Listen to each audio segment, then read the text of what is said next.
stay for a million days. You'll be my summer in December.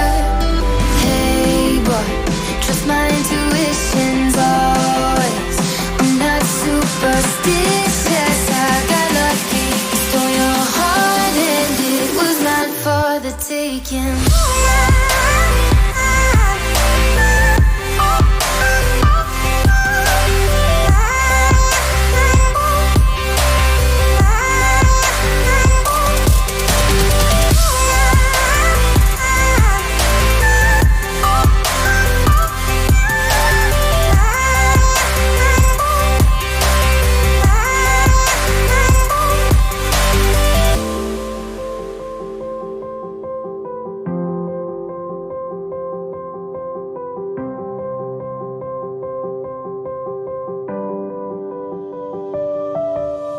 I'm bad at pretending, you know I'll be true.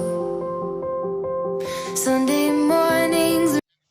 Hello, everybody, and welcome to the G12 Network, the very best NCAA Football 14 online dynasty around. And who else could introduce the G12 better than me? That's right, the coach.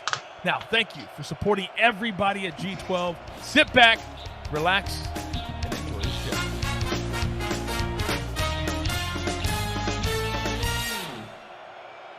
What? Can they see us? What's going on, G12 Network? I don't know. Are we on D's diabetes screen? Oh, yeah. What's up, G12? We're in the booth here with Switzo. How you feeling tonight, Switzo? How you feeling about the game, big dog? I mean, I think we're both super excited about this one. There doesn't have to be a lot said. We know that the game's about to be amazing. It's about to be lit. Hey, I'm just excited as everybody else is. Oh, yeah, I'm excited, man. This is going to be such a fun game. Chuckleberry coming off the big win against Notre Dame last week. So it's going to be fun to see him come in here. And then we got Uncle Sam coming off the big win in his first game, of course, against me. And that was a heartbreaker, but we're not going to look at that. He came out, he played strong in his first appearance in the G12. And I'm super excited to see if Chuck can keep that momentum going into this G12 game. I'm super excited if Uncle can keep his momentum going into his second G12 game. So what are you thinking? What do you think these guys got to do? Honestly, to me, the keys to victory today for Uncle Sam is basically the same game plan he had last week against you. Basically controlling the clock and just eating up the clock, just playing his game, not moving too fast, taking it slow, and taking advantage of mistakes. You know what I mean? Chuckleberry, his keys to victory today are 100%. Not giving up very long drives. Long drives, on both sides of the ball can be very, detrimental. I know if I'm on the field for 5 minutes with my defense, 6 minutes, 7 minutes, I'm going to be kind of rattled. So, yeah, he's got to get a couple 3 and outs if he has a chance in this game today. So, yeah, of course, that's basically going to my pick for tonight. I think, like I said, I got Uncle Sam by 8. I got 10. I get Uncle Sam by 10. Okay, that's a good one. I like that. I think I'm going to go with Uncle Sam tonight, too, just because Chuckleberry, I mean, he did have a huge win against Yofi last week in Notre Dame, but and I hope he does shock me, and I hope he does come out with that same craziness. I hope he comes out with that swag that he came out. I don't know if you remember that. He came out with the mullet, baby. The mullet, the Freedom Flag gang is moving forward. Yeah, so I hope he comes out. I hope he keeps that momentum. Both of these guys got momentum coming to these games. It's going to be interesting to see. I'm going to go with Texas. They're not as fast, but they are the better team. Right. But we thought that last week, and I picked Yofi, and Chuckleberry did the same thing. But yes, I think I am going to go with Texas on this one. I like the way Uncle Sam played against me. I like the way he plays. Oh yeah, and I think he can definitely keep going into this week. Like I said, the main thing that, like I said, I'm super that just keeps living in my head with the Uncle Sam is literally how much time his offense is on the field. He does not really try a lot of down the field plays. There's a lot of in between the tackles, short passes, dink and dunks, dump offs, crossing routes. He's gonna try to just make sure you get mentally drained going into the game. So yeah, man, I'm excited to see this, man, for sure. Yeah, it's gonna be a crazy one for sure. I think Texas needs to just play. I think we know Chuckleberry likes to play on that defensive end. I think Uncle Sam is definitely a top-notch guy, and he's going to notice that, and I think he's going to pick plays to go against that. And it's going to be, like we said, this is now like my third or fourth game for Chuckleberry, and I love Chuckleberry. We got to see adjustments. I don't want it to be. It was a little late last week, and he got lucky, but not lucky, but as in like it was a little late, and I feel like Uncle Sam isn't a guy that will let you linger around. Yeah, no. So it's going to be interesting to see if he can make those early. Yeah, I'm not gonna lie. I think we might see the game here today where Chuckleberry ends up getting a little annoyed and frustrated where he ends up coming off the defensive end, and we might see Chuckleberry hop on one of the safeties today. I think it might happen because I don't know. I just don't see him really. I don't see him really executing like he wants to. Like I said, as soon as Uncle Sam goes out there and he sees the man is controlling the defensive end, I wouldn't be surprised if he laughs. So we'll see. Like I said, I love Chuck. I hope Chuck does come out here with a heck of a game. But yeah, man, we gonna have to. We all we can say is we'll see. That's all we can now do. that I think about it, Uncle actually called the game with me in that Chuckleberry versus Yofi. So so Uncle knows exactly what Chuck is going to be doing, and he called him out all night that night for doing that defensive end stuff. And that's what I'm saying. So, he's going to come out and he's going to attack that. So Chuck is going to have to get off that defensive end if he wants to win. I just don't see him beating Uncle Sam coming off on the defensive end. Like I said, I know if it was me, I would probably close my eyes and just hope that I'm not seeing what I think I'm seeing. So yeah, come on, Chuck. Yeah, and Uncle is a little bit different player from Yofi. I think Uncle takes a little bit more shots. He will. Yofi's kind of a more of a conservative, like typical, not typical, but just Notre Dame-y kind of offense where he dinks and dives, uses tight ends, uses these packages that are tight and audibles his tight ends to sides of the field. I don't think Uncle's going to do that, and that would be the difference is exposing that defensive end on Missouri. But I think, we're going week and week and week, and Chuck is getting better. He's getting better. Yeah, I've seen him especially calling his games. I just hope he doesn't, have any type of. I know Chuck probably doesn't have an ego, but I hope he's not, still living off that win against Yofi, because Uncle Sam is not going to live off that win against you. Uncle Sam is, boom, that game's over with, blah, blah, blah. New week, new game. So, yeah, Chuck, that was last week. Congrats. You got to lock in and get a real win this week. Let's go. Yeah, it's going to be a fun game. I think it's going to be exciting. Hopefully, I hope it's exciting. I would like to see it close. That's just for the, because I'm a fan and I want to see a good game and stuff like that. I want to see a good game too. The game earlier this week, between D's and Thrizzy. That game was kind of bad at the beginning. Then at the end, we got what we wanted. That was a pick six away from being the craziest game of the week. So we will see. Yeah, these games have been wild this week. I'm not trying to bring up me again, but that Stoner game, that was a wild game because I know it was wild to me. But then we got the Thrizzy game. That was wild. It's just been a great week for the G12 network, man. Oh, yeah. So chat, I appreciate you being in here. I hope everybody's having a good night, man. Emigs, hopefully you guys caught the recruiting board. I was actually in there going over my recruiting board with UC with Emigs. And it's going to be, man, this game's going to be entertaining. It's so slow, great. bro. It's going to be fast. And I think we're about to get underway here at Texas. It's going to be exciting. Is Texas back? Is the question of the day. I'm going to never say Texas is back, but we'll see. It's literally we'll see. They say it every time they win. Every season. Get a win against FC. Texas is back. Hey, come out and do our thing, baby. And then you see Vince Young for a couple of days, and then they go out and lose to West Virginia. Here we go, man. Chuckleberry kicking off the Texas, so that means Chuck will be getting the ball in the second half.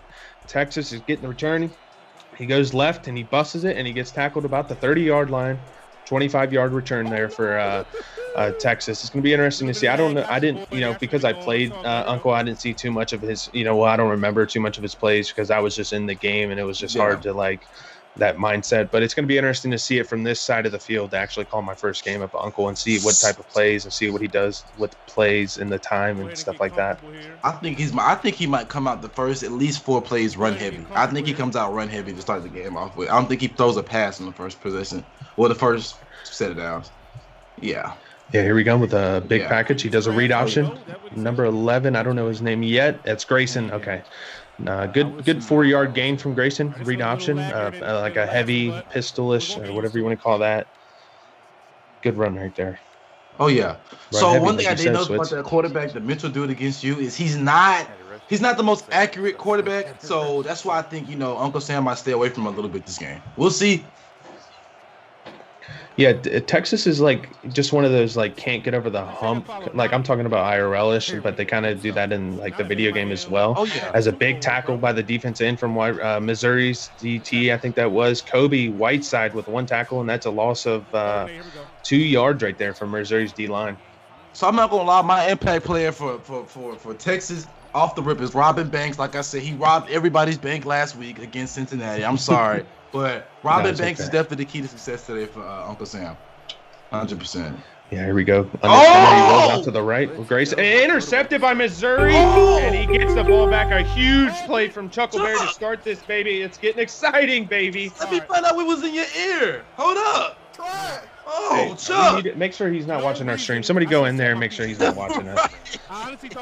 Beautiful play by the Missouri defense, man. And here we go. He comes out 1st and 10 on his side of the 50. Here we go. And he's coming out spread out. I like it. I like this energy. Here we go. Oh, no, sorry. He goes pistol. He hands it off to, who is that? Runtree the third. 5-yard rush right there from Missouri. Wow. Beautiful play by Missouri on that defense. Hey, I ain't worried. Let's go, boys. 2nd and 5. Looks like he's going to stay in this pistol. I've noticed Chuckleberry comes out. He kind of comes out wild in his first possession. He kind of spreads it. And then, like, as the game goes on, he kind of gets under the center. He kind of does more play actions and stuff like that. So I've seen this before where he comes out like this, like spread, pistolish. But here comes another pistol play and a quick one, and it's tight. And who's that? Chesham? Kiki, 13-yard reception. Beautiful play by Missouri. It was close. I know one thing that Uncle Sam is probably saying right now is that should have been an interception. If he's a little quick on his user right there, that's a pick. We back to the cribbo with it. We back in Texas with it. So, Missouri actually. So yeah. Heck yeah. And that's one of these guys, and if you're in this user versus user, you're out there kind of some games you're playing Tecmo Bowl, if you get what I mean, with a little bit of leg. But here we go. Nice screenplay and Knox. And he gets back up. Holy cow. 14-yard reception by Jalen Knox on the screen drag. I guess that's what we want to call that. 1st and goal, Missouri. He's moving right up on the 3-yard line for Missouri. What a play call by Chuckleberry right there. That was surprising. I'm actually shocked. That was smooth, Loki. And Uncle Sam, it looks like he's walking away. He might be in the middle of something on a goal line defense here. All right, he's back. Here we go. Chuckleberry's going to stay in this. Well, he's going to get into the shotgun. 1st and goal. He does another screen, and he gets stopped right there. 2nd and goal, 1 yard. I knew it. Beautiful. No. That was good. It's all right. We got it. Here we go. 2nd and goal from the 2-yard line. Did you expect this early? Did you expect him? Did you expect that? That I did not expect this early. Oh wow! There we go. Another run right up the middle, and it's getting stomped by Texas's defense. Good defensive play right there by Texas's D-line. B.J. Foster, 1 tackle, and he loses. Well, it looks like he didn't gain anything. Technically, that looked like a 1-yard loss, but good 1st and 2nd down here by Texas. What are you seeing so far? You've seen a quick glimpse of Chuckleberry. What are you seeing here? A little bit of Texas here on the goal line. I'm not gonna lie to you. Like I said, Chuckleberry. I think Chuck might be a little nervous right here on the goal line. I don't know if he's comfortable. Let's see. Ooh, and he does his signature angle halfback for a touchdown. That's too easy, Nasty. That's too easy. Yeah, that was a. Nasty. Yeah, that's too easy for Nasty. That's too easy for Uncle Sam. I'm not gonna lie. I can't believe he get it up. That's easy. He actually looked like he took his linebacker and blitzed him right there. So Larry Runtree, we've seen that a lot from Chuckleberry, that angle route. So beautiful play by Missouri, and it looked like Texas was going to stop him there, but Chuck makes adjustment right there on the offensive side of the ball, gets a touchdown. He takes advantage of the turnover, and it's going right back to Texas. If you're Texas, what's in your mindset right now, Switzo? He might be – okay, so I'm not going to lie. For Uncle Sam, I'm not going to lie. I don't think he's too rattled. But if I'm Chuck, I'm not getting too hype right now. I like the way Chuck is looking right now. Chuck's not really reading the chat. He's focused on the game. He knows that one slip up and Natty could be up 15, 16, 17, 20 points. So he know he got to lock in. So I'm liking what I'm saying right now. Now I keep saying Natty, but Uncle Sam. Smeared. No, you're good, man. Oh, here comes a big bust down run by Texas. He busts out to the outside. He's on the 50. Good run by Texas, man. 30-yard rush. There we go. There we go. Wow. Keep it simple, baby. We've seen that. That's that. What is that formation? It's a. What is that? Is that out of Oklahoma? Or is that Oklahoma's playbook? I forget what that's called. Nice, man. I don't know that. It looks like. It looks like he's going to come out here, load it up again. Making adjustments, pre-play adjustment right there from Texas. Makes another pre-play adjustment. And he's going to drop back to the pass. He's going to bust it long. Texas is wide open. He's going to go over the top of Jake Smith. Beautiful adjustment from Uncle. Man, what a play by Uncle right there. Shootout. We've seen that quite a few times against me last week. He got me a couple times on that, so I like that adjustment. You see how good these users really are and how good Uncle really is right there, man. You've seen him make those adjustments. It's a chess match in these games, and he won that chess round right there. Yo, Chuck, wake up! We got a gunner. Come on, let's go. Here we go. Texas kicking off the Missouri. Looks like it's going to go back of the end zone. Chuck's going to come out in his first true possession on the opposite side of the 50. Oh, man. What are you thinking know. here, Switz? I hope Chuck keeps his composure right here, locks in, and just doesn't do anything crazy right here. He cannot afford to get a turnover right here. Play your football, baby. Exactly. Here we go. Chuck on 1st and 10. He's going to give it back to Run Tree, the third for a 4-yard rush. 2nd and 6 for Missouri. Oh, I forgot. My bad. I kind of like this offense from Chuck so far. He's kind of like, running it. He's doing a good mixture of pass and run, so that's good to see. So one thing I can't say about this game is I think having a balanced offense is one of the keys to winning. Not leaning too heavy on like a run or a pass. Keeping a balanced offense always a good way to start a game off and win these games. So let's see. Am I a little behind for you, Switz?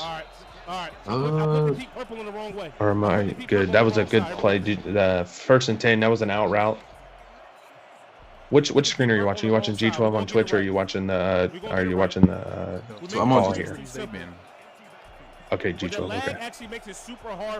Here we go. 1st and 10 for Missouri, and he's going to do a quarterback run, and he's going to get sacked.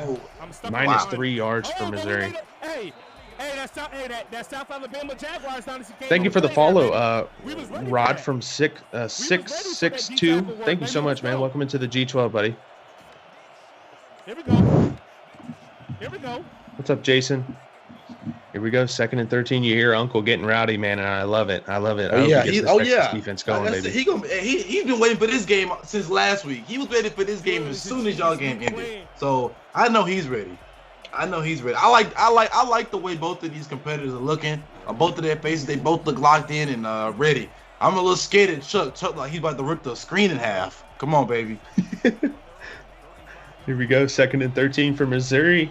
Robertson drops back in the pack, hits an over route, and almost gets into his own person, but he's going to pick up 5 yards. 3rd and 7 Missouri. That was a dangerous pass. Point blank period. That scared me. And Chuck is known for those rowdy, close, just dimer, kind of just risky for the biscuit kind of plays. Scary pass right there, baby. Here we go, 3rd and 7 for Missouri. Sean Robertson's actually 6 for 6 for 44 yards so far for Missouri. 3rd down conversion here, 3rd and 7. Robinson's going to drop back in the pocket. He's going to stay in the pocket. Another risky throw and almost gets intercepted by him. Oh, my goodness. There's one of those risky throws we literally just talked about, 4th and 7. Are you punting here, Switz, on your side of the 50 or the opposite?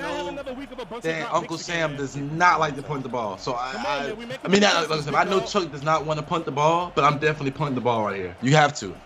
Especially against somebody like Uncle Sam. You know, you have to. Yeah. And on the road, nah. Not if I'm not gonna lie to you. If I'm at home, my style of play, I'm so aggressive.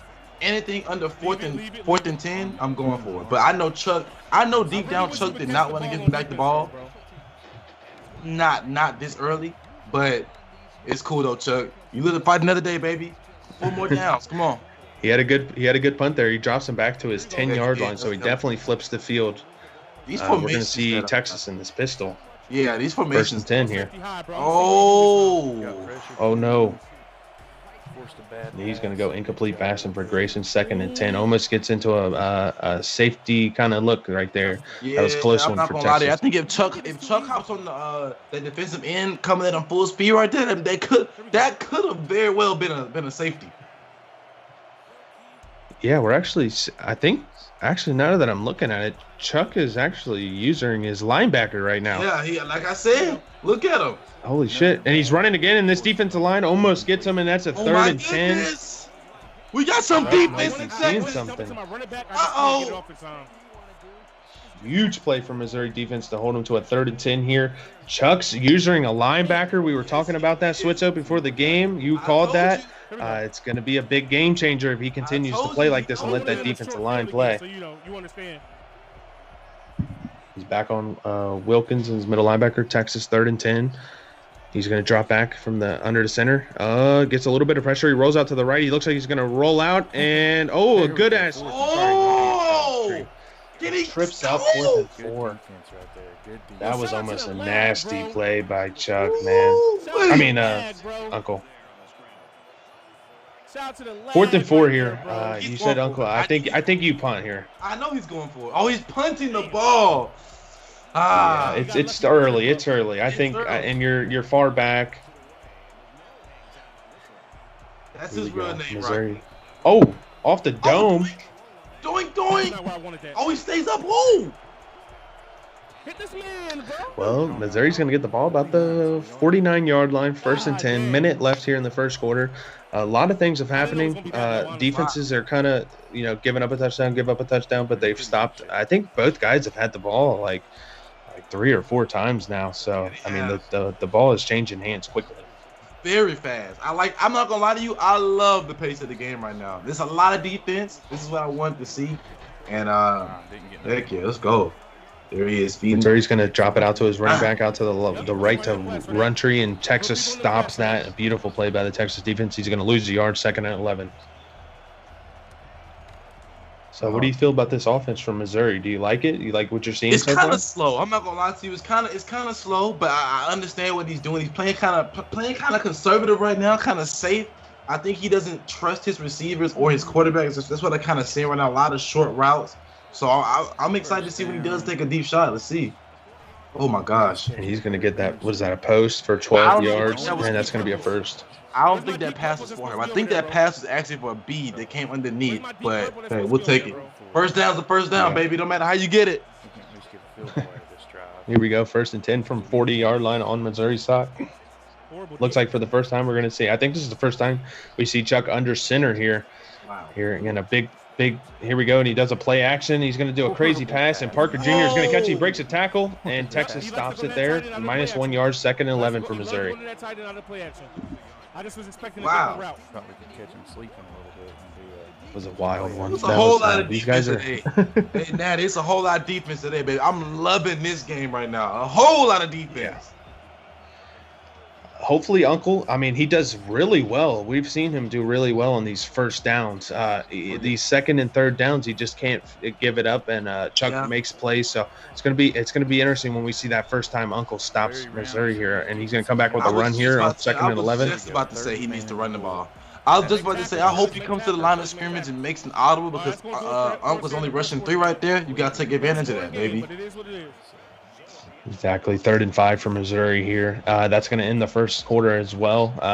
Exciting game so far, 7-7. Definitely, like Swift said, it's a defensive battle. We're seeing a lot of, risky passes. We're seeing some short. We got 2 different kind of play styles. We're seeing that we're starting to notice in this game.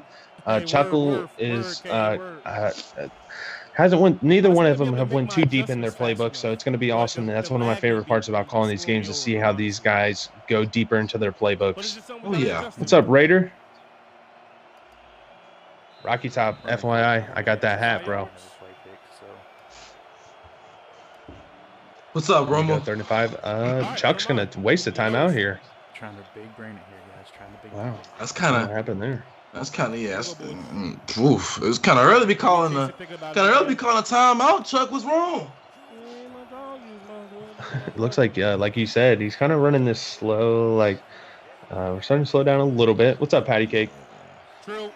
He might. And we got 3rd and 5 from Missouri here. 7 minutes. First play of the second quarter. No. We got another one of those screens, and it gets picked up. Texas To the cribbo. Oh, I thought he was gonna take it back. Turnover chain. Oh, Texas baby. defense, and he finally gets one, baby. Ah, look at him. It looked open, don't it? Did he kiss his arm? I noticed that Uncle does that, like that flex kisses the muscle, man. I love when he does that. And here we go. Texas is 1st and 10. It's getting a little bit exciting now. Here we go. Second quarter, 6:57 left in the second.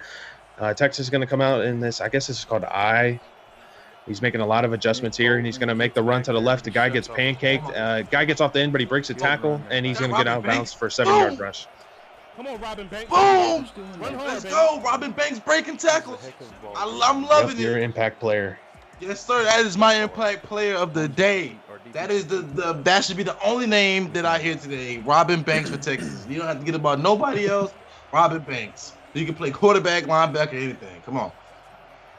Exactly. Texas is going to come out here 2nd and 3rd, coming out from the shotgun.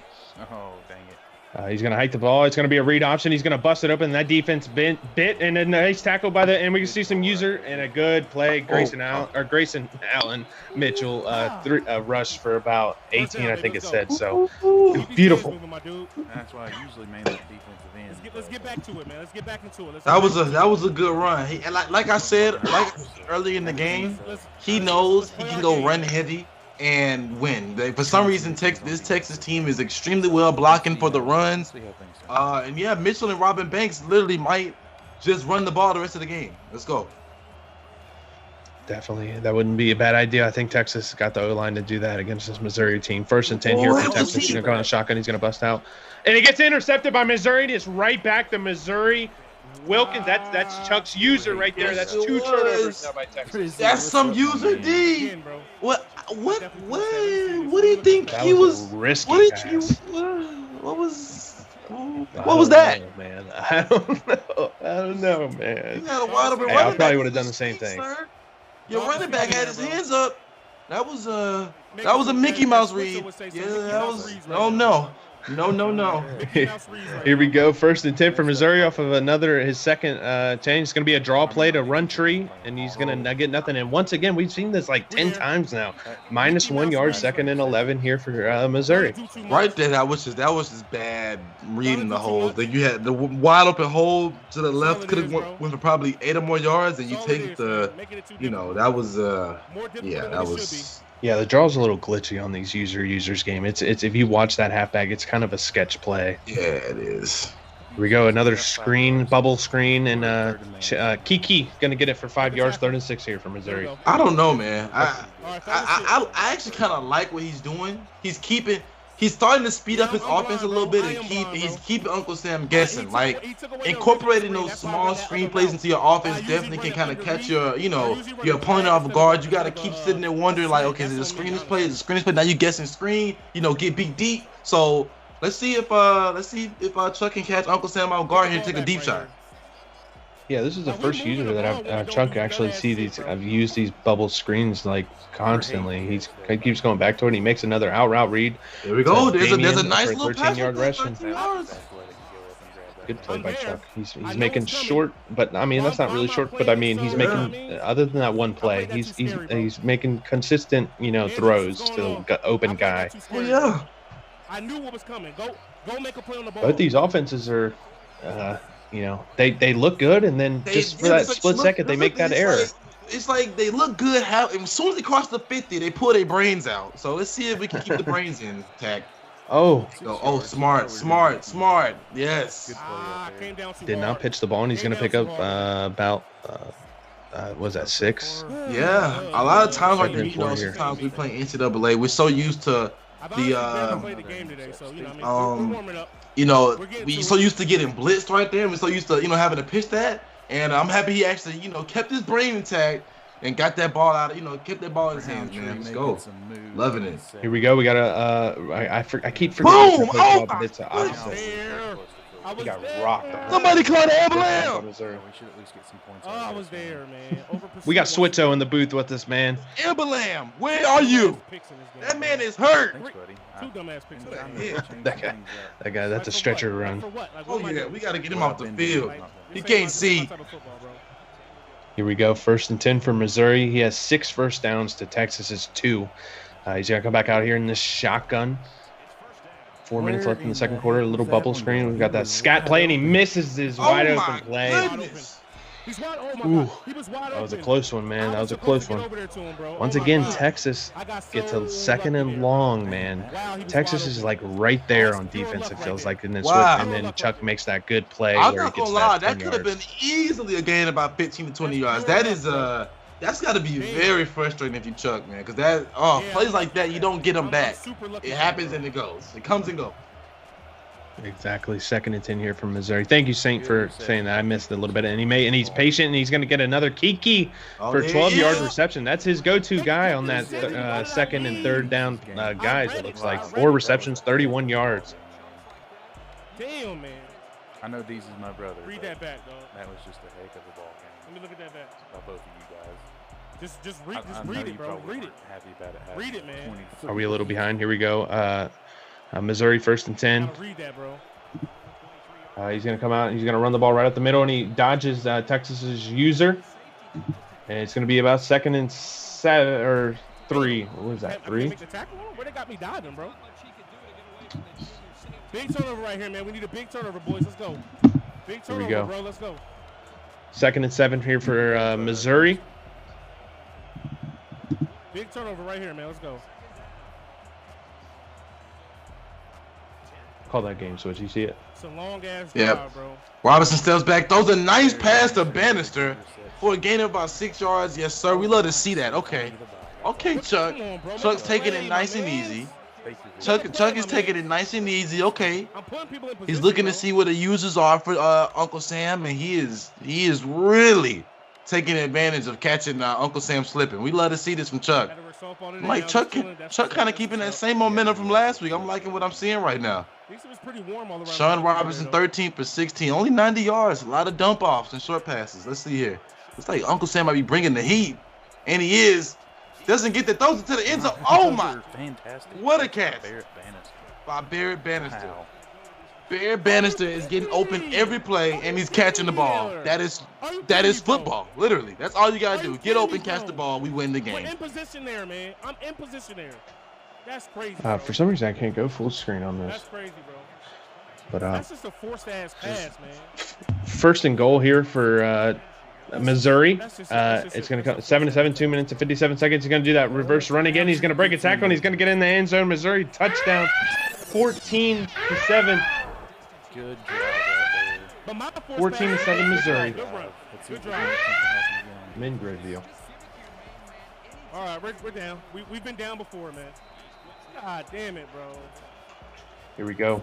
Missouri looking good, man. What do you think about this switch? It was 72 here in Georgia, but let me lock in, man. I'm not gonna lie to you. Let's lock the fuck in, man. I think Uncle Sam is a little. I think he got his back against the wall. I don't think he expected this.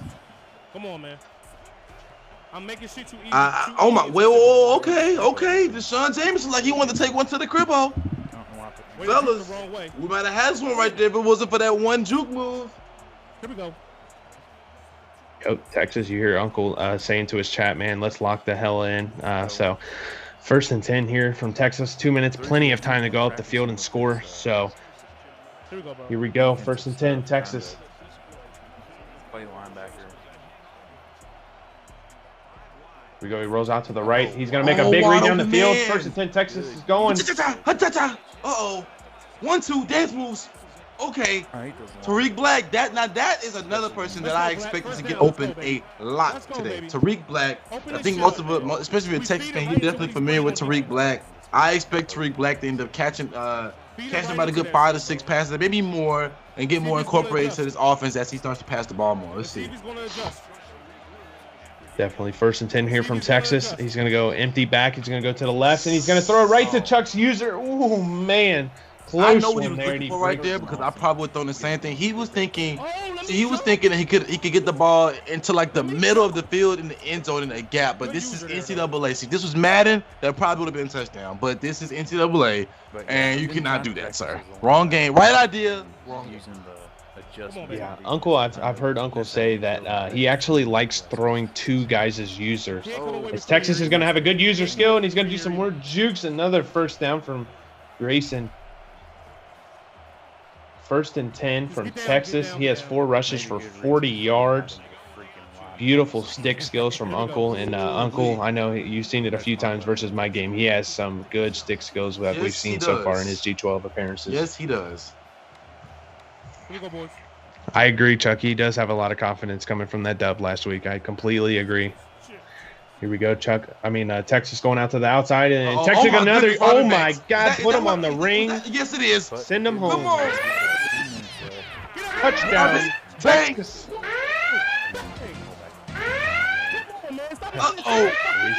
We got us again in Texas. This is what y'all wanted to see, baby. G12 football, live in action. Oh yeah, the G12 is putting on some shows these past weeks, man, and Uncle's user skills right there were just put out to that was so exciting, man. That the way that I just commented, Uncle's stick skills are so smooth, man. And once again, we see him there. 2 minutes left, though. Chuck has plenty of time to go down the field and get the ball back. He does get ball at halftime. He kicked it off. So it's going to be interesting to see how we see here, Chuck. Hey, we need to stop on defense, bro. If you're Chuck so far, man, are you happy with this? I mean, do you think he should be ahead or? I'm not happy. I'm not sad. I'm nothing. I'm trying to win the game. I'm not getting happy at all. I want to win. So and I can see it in Chuck's eyes. Like I said, Chuck was like he's about to rip the grass off the field. So he's locked, baby. Absolutely. 1st and 10 from Missouri. There's another risky pass intercepted by Texas. Oh my goodness! Oh, get off me! Get off of me! We gotta get him on a stretcher. We're in the weight room. Wow! Let's go! And now we're even on turnovers 2-2, man. Now I'm sweating a little bit. I'm getting a couple of drips of sweat getting down my face. We might see him wipe his face here in a little bit. I'm a little. Uh-oh. Stop making it Chuck. This is not where you want to be. Come on, man. Here we go, man. 1st and 10. 2 minutes left in the second quarter. Texas has an opportunity to take advantage of these turnovers. He's going to do this read option, and it gets stuffed. -2 yards there. Good defensive play. I don't know about that play call. Yeah, he wanted to find a Robin Banks, but he knew if he pitched the ball right there, probably would have hit the back of the defender, and it would have been a turnover. So that's a good no pitch. Especially with the lag against the computer. Here we go. 2nd and 12. That's a pitch. Y'all know that. Texas coming back out, and that is a shotgun. Here we go. Or no, pistol. He's going to run it to the outside. Same play that he scored a touchdown on last play. 3rd and he's going to actually lose a yard there. 3rd and 13. Minute 34 left here. Do you think Uncle's kind of playing the field goal, or what do you think about these 2 play calls here? Right now, I think right here, he probably tries to look like some type of out route or something. Yeah, I think he looks for an out route right here. Some out route cheese. See if he can get something open. Yep. He does get that. And he got it. Oh my goodness. Yep. 1st and goal, 17-yard reception by Black right there, and Switchy, you called it right there on the out route. It was a risky, bisky play, but he got it.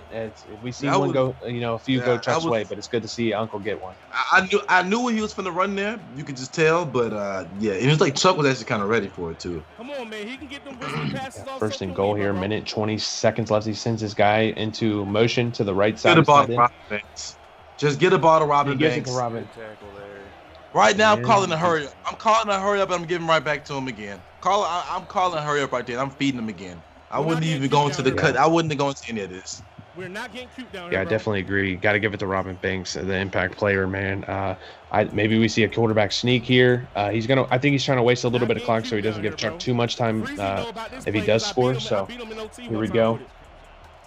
2nd and goal for Texas. Chuck brings him down. He's going to do a flip play, and you don't do flips and users, but he's got the speed first. Oh, my God. There he is. Wow. My impact player for tonight, ladies and gentlemen. Robin Banks. Remember the name.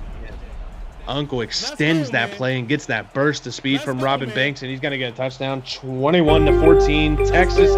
What a second quarter we've seen. It was 7-7 going into this. We've seen 2 turnovers already this quarter. It's a little sloppy.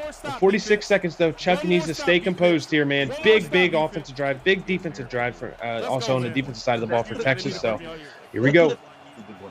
That pass he threw on the out route to Tariq Black could have easily been going back to the crib. So Yep. It's been a little sloppy. I think these guys are feeling each other again. Once again, this is Uncle's second game. Chuck's playing with Missouri, so I mean this is pretty even as we're seeing so far. Texas definitely that defense is starting to look like what we should see from that Texas defense, because I mean it's loaded on the defense. Oh yeah, I know for defensive line side.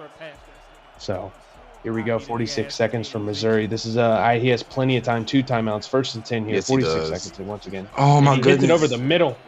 Good catch. 20-yard reception. Man, man. I'm starting to see who his favorite target is right now, and it's clearly Mr. Barrett. So we gonna see if he keeps going to him, and that was a very risky pass too. And he goes quick route, and he gets another one for 18 yards. These passes have my heart about to come out of my chest right now. These passes are risky. And we see Missouri going to hurry up offense, of course, with 39 seconds left in the second quarter. He's going back in that no backfield, and he hits another, and he's wide open on the left side. Beautiful catch from, who was that? Jalen Knox, man. 3 receptions for 47 yards so far. Impact player for his team. All right. Chuck is moving this ball right now, man. He is beautiful. Oh, my gosh. Oh, he's going to him again? Oh, man. Wide open there. Get some guys who can Texas. You know what I mean? You can hear Unc. It's cool. Sometimes I'll be getting stuck listening to him in my zone off. But 1st and 10 here for Missouri. Here we go. 14-21. 35 seconds left in the second quarter. He's going to do a play action. He's going to throw it into coverage, and it's getting intercepted again by Texas's defense. Oh, my God. That's exactly what you didn't want to happen if you're Chuck. Wow. Oh, man. Once again, Smith, we see these offense look like the best in the G12, and then they go like it's just questionable. They cross that 50-yard line. It's like, let me just open my head and take the brain out real quick, and then give it back to me once I get it back. Like, it's the Mickey Mouse. Man, Chuck looks so good there. It's a little sloppy, man. This gives Texas opportunity. He's got 3 timeouts, 31 seconds from his 20-yard line. This is definitely, I think you take some shots and get some and try to go for one here. I'm taking a deep shot, right? Look at his deep. I'm taking a deep shot off the rip. Yep, look at him. He drops back and he does it. Texas user catch. What catch was that? 40 yards from Black. Oh yeah!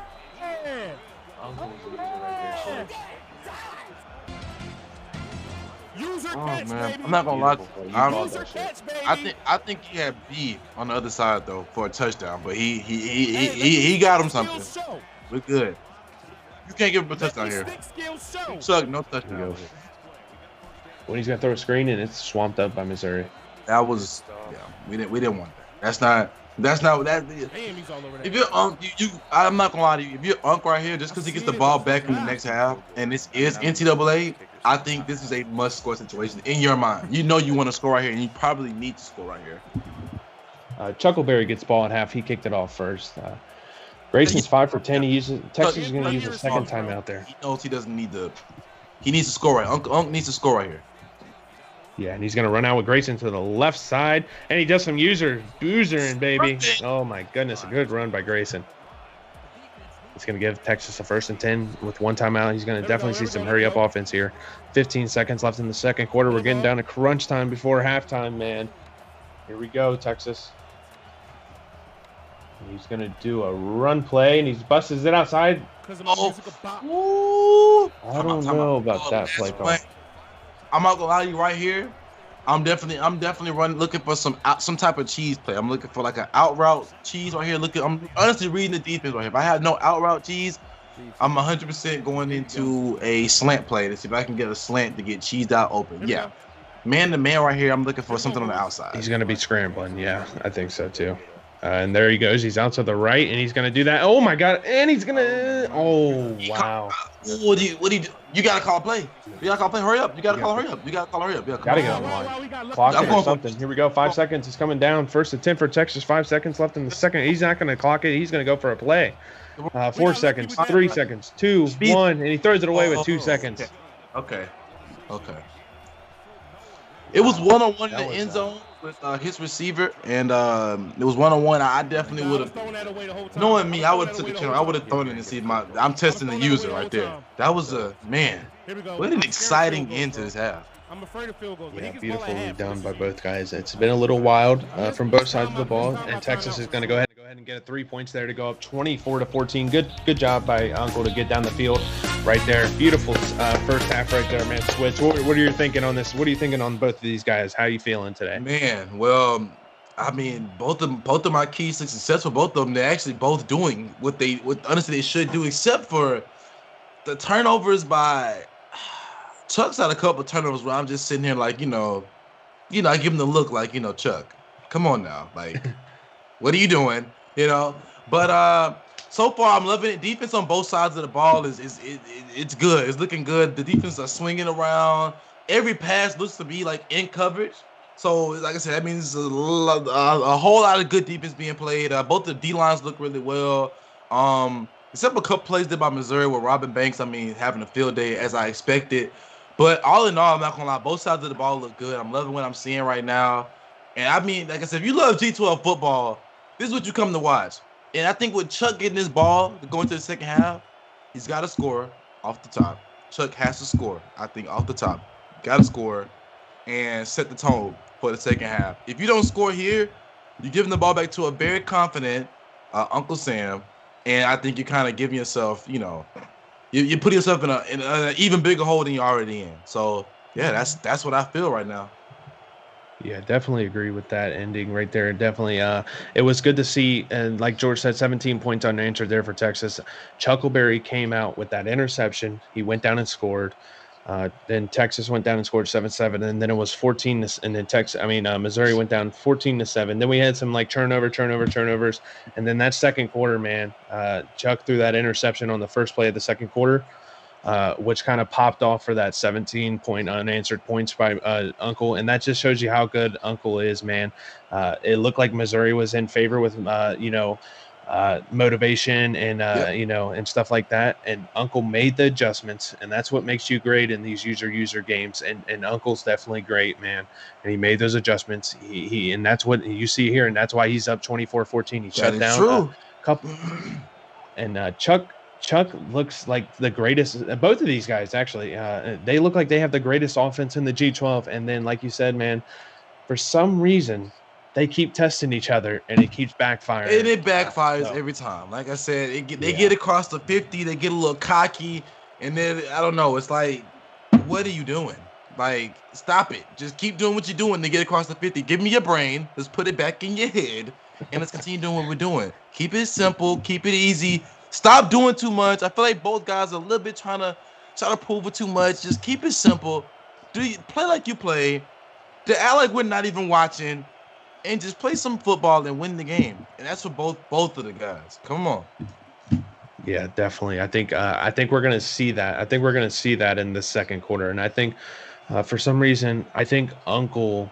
Missouri gets ball at half here, so I think we're gonna see Uncle start making less mistakes, and he's going to start making those plays. Because I did pick Uncle in that, but I want if Chuck surprises me. He surprised me last week, and I would love to see that. But for some reason, I feel like Uncle has a lot of motivation, a lot of energy right now, especially going up 17 unanswered. Let's go. If he gets this stop on this first drive to Missouri, man, look for Texas to kind of like break loose here in the second half.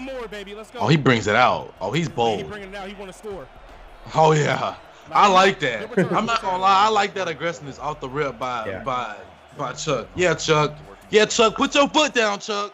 You in Texas, baby. Come on. Put that boot down. Yes, sir. I like Chuck the way he's been playing these few weeks, man. He's been playing so well. It's definitely been a big difference from the first few weeks. He's playing amazing. Bro, like I said, man, Here we go. Chuck's face, like, he is focused. He is focused. I don't think he's moved since. This is what I want to see. I'm selling out for the pass, bro. Here we go. 1st and 10, baby, from Missouri. Missouri's going to drop back, and he's going to. Oh, my goodness. And he gets that angle round. You can't do that. Okay. You cannot do that, Chuck. Let's go. Chuck. I was Oh, baby. Now Chuck is in the spot that none of us as NCAA users want to be. This is. Oh, baby, this is the 3-score spots that we hate. This is not it. Chuck is sweating. It's looking like waterfalls going down his face. We've seen him move. He's going to stay composed here, but Texas got that big pick. It's going to be 1st and 10. Here we go. Uncle making adjustments. It's probably going to be no, it's going to be a play action. He's going to bust out to the right, and sorry, Grayson is going to get a wait. Oh, 2nd and 14. Sorry, he got hit. That was a good play by Missouri's DN. Here we go. 2nd and 14. I had a feeling he was gonna catch me, bro. Man, I'm shook up by that pass from Chuck. That was worse than a Mickey Mouse read. That was a Patrick Star read. We don't like those. Here we go. Texas gonna come back out with that run game, man. Thanks. Oh my goodness, He's he's gonna so pick good. up about 11. He's so good. Robin is quick. I don't remember him being that quick against me. He is Might have been, fast. Maybe that's why I lost. Banks, I forget what his real name is in real life. Robin Banks was too fast, man. In real life, yes. 3rd and 4 here for Texas. Chuckleberry needs to make something happen, man. At least hold him to 3 something. Something. He has to do something here. You need a fumble or interception right here if you Chuck. Period. I do not only want Yeah. 3, bro. And Texas is going to come back out in this shotgun. He's still using. Oh no, he's going to go back to defense end. That's dangerous. Grayson rolls out to the right, and he's going to throw a questionable throw. 4th and 4. I thought that I'm going for it. I'm going to 2 scores. I'm going for it. I wish I had I'm up playmakers. Yeah, I think Uncle's going to go for it. I wish I had Nah, playmakers. he's not. Wow. Really? Well, I mean, he's up. He's up. This is going to put him up 2. Yeah, 2 scores. I think I'm going.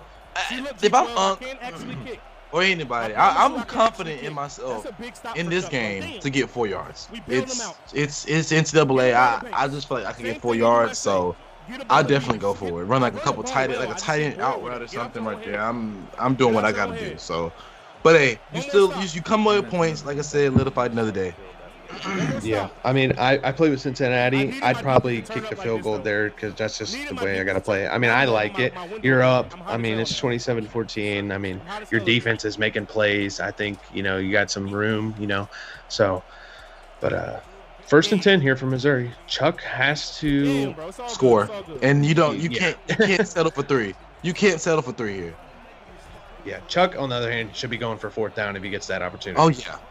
Yeah, we're Chuck. This is no field goal territory. This is no punting territory. I don't care if it's 4th and 14. You cannot give the ball back to the man across the screen from you right now. 2nd and 5 here for Missouri, and run tree with another run. I like that. 5 minutes here in the 3rd quarter. 27-14 Texas. Here we go. Chuck's gonna come back out in that shotgun. Run tree to his left. He's making adjustments. He looks like he's going to flip the he's going to go back into this pistol. And, oh, my goodness. Oh, I was just seeing what you do for another play by Chuck. Chad, I don't know. Texas's defense has been boxing and swarming, man. Chuck, what we doing? 5 interceptions.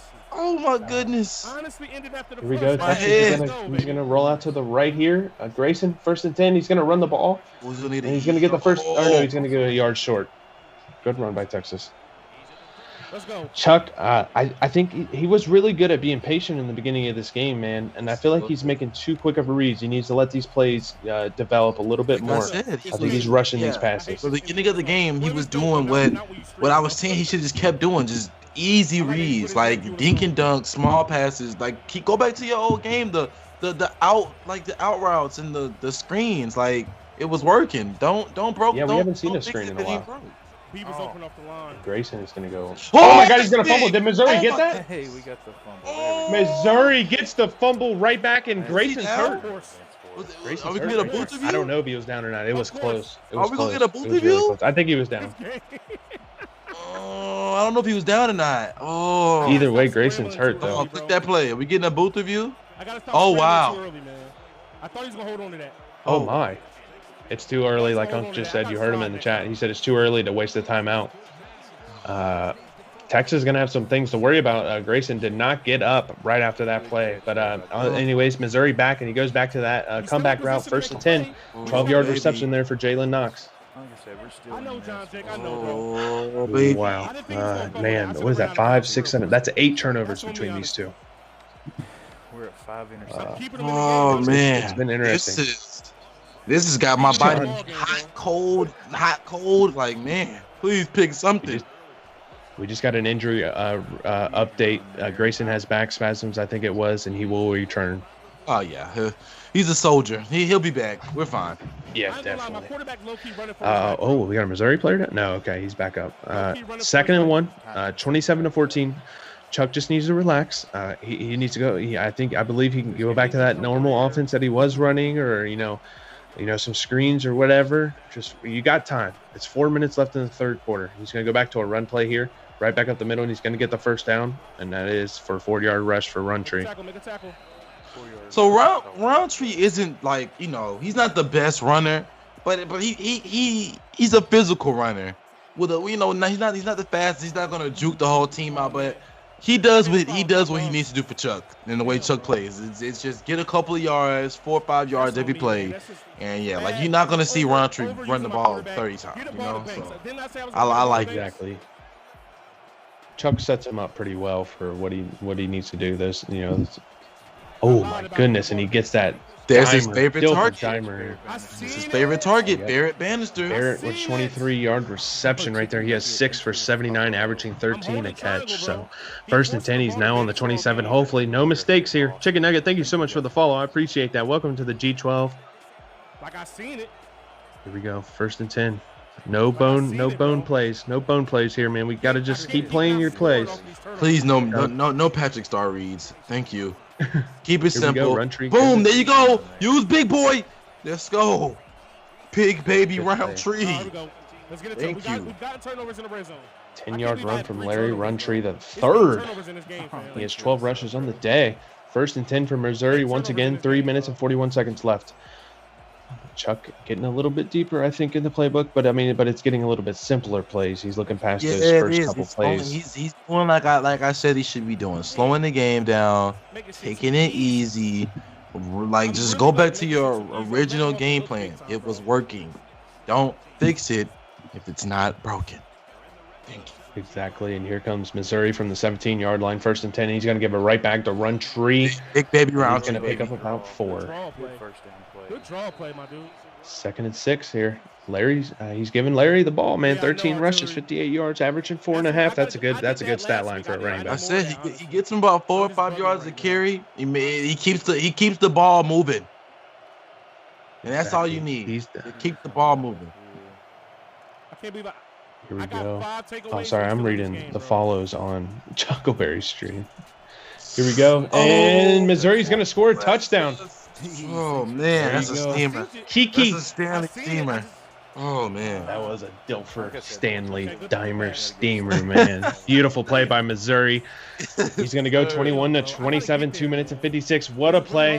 Way to capitalize on your defense. To get that ball back. You stayed composed. Chuck's doing really good of just staying composed and not just What a throwing this game. swing, And I really though. salute him for that. This game could easily even be like 42 to 14. Like I said, I feel like Unc should have gone for that touchdown at the end of the first half, and then without a fumble right there, who knows? He probably scores again. We can keep him warm Man, here. wow. Uncle staying composed, man. He's got 24-yard reception there from his return. He's gonna come out 2 minutes 52 seconds in the third. 1st and 10 for Texas. Uncle's got to stay composed. I know Uncle's got it in him, man. Chuck's doing it's. I like seeing Chuck using the linebackers, and he's used the defensive end. He's switching it up, so he's definitely keeping Unc on his toes. But I think Unc's going to make an adjustment here. I think he's going to get back to a run game. I feel like waste a little bit of this clock. 1st and 10. Here we go. Yep, he gets back into this power formation I. And he's definitely going to give it back to the outside to Robin Banks, and he's going to use those burners. Oh, man. Way to stay disciplined, Chuck. See, I'm such a spin head in this game. When you get to that outside, I'm always looking for that spin back to the inside. And I feel like if Unc instead tries to outrun him and does a quick spin move, we might be 70, 80 yards later talking about a touchdown. So they really gave him that, bro. Exactly. Here we go. Texas is going to drop back, and Grayson's going to fall to the left, and he's going to hit the under route. Once again, we maybe see the spin move there. That might have been busted out, but he picks up 3rd and 8. Too. You can't just accelerate, bro. Yeah. Here we go. Grayson 6 for 13, 147 yards with 2 interceptions and a fumble. 3rd and 8 from Texas. 2 minutes left, or about 2 minutes and 4 seconds here. He's coming back out in that empty wide deep. I think he's going to scramble. We're seeing a lot of scrambling from Grayson to the right and left. And there he goes to the left, and once again, he's going to scramble. And he picked up a 1st and 10. 14-yard rush from Grayson. 11 carries, 84 yards, averaging 8 yards a carry. That's what I love to see out of my quarterback. If he can run, we gonna run. I know everybody does it. Yeah, he picks and chooses the good times to send. It's kind of a play almost it's itself to send everybody long and kind of scramble out in the community. I really don't like Here we go. 1st and 10. He's going to do a read option. Grayson once again hits him with the stop timer and does another weird. I don't know what that was, but he breaks another one. I don't like Oh my God, Grayson's putting on a show right now. 172 rushing yards for Texas. Who made you mad this morning? He stopped time twice on that play. The lag, bro. He's on the 51st and 10 for Texas. Grayson is making his stamp into this game for player of the game, possibly for Texas. Here we go. We got a broken play. Grayson's still going to get it. Oh my goodness, and he's going to slide and pick up about. That was about what, 7? Let us see it. Let us see the lag break a play. Those broken plays are glitchy, Switz. Yeah, no, those broken plays gotta go. All right, come on, lag. Get your life together. 2nd and 3. Hopefully in the new game, man. Something to look forward to. Oh yeah, new game. Please get the broken plays out of there. Please, EA. Notre Dame. Did you hear about that? So what? Oh, I missed him. Notre Dame. Yeah. They're not going to be in the game. Talking about that. Yeah, we not doing nothing unless I play getting paid. Hey, I ain't mad at him. Yeah, I'm not either. Then again, it's 3rd and 2. Hopefully it doesn't create a trend. Yeah, and that's the biggest thing. Please. But we're still a few years out from that, I think. And I hate the sound Texas, of that. Oh my goodness, in and out. Robin Banks. Whoop. Robin Banks and Grayson are definitely going to be in there for player of the game. I hope E-Mix is listening because they definitely need to be on that list. They've been getting Texas what they need. So here we go. 1st and 10 from the 16-yard line. This is kind of where we see the guys start to make those weird plays, man, Switz. I don't want to jinx it. I'm knocking on wood. So does it run like a running back, like screen pass of nothing crazy. We got another broken play. Oh my goodness. Oh. Grayson, you okay? Is he gonna get up? Oh, he got up. Oh, his helmet should have came off. Goodness. You remember when that happened back in the old NCAAs? The helmets used to come off? Yeah. That's what I wish they would bring back. Bust open a 40-yard run without a cleat and a helmet on. Yeah, a cleat on, helmet on, socks off. Robin Banks. Here we go, Texas.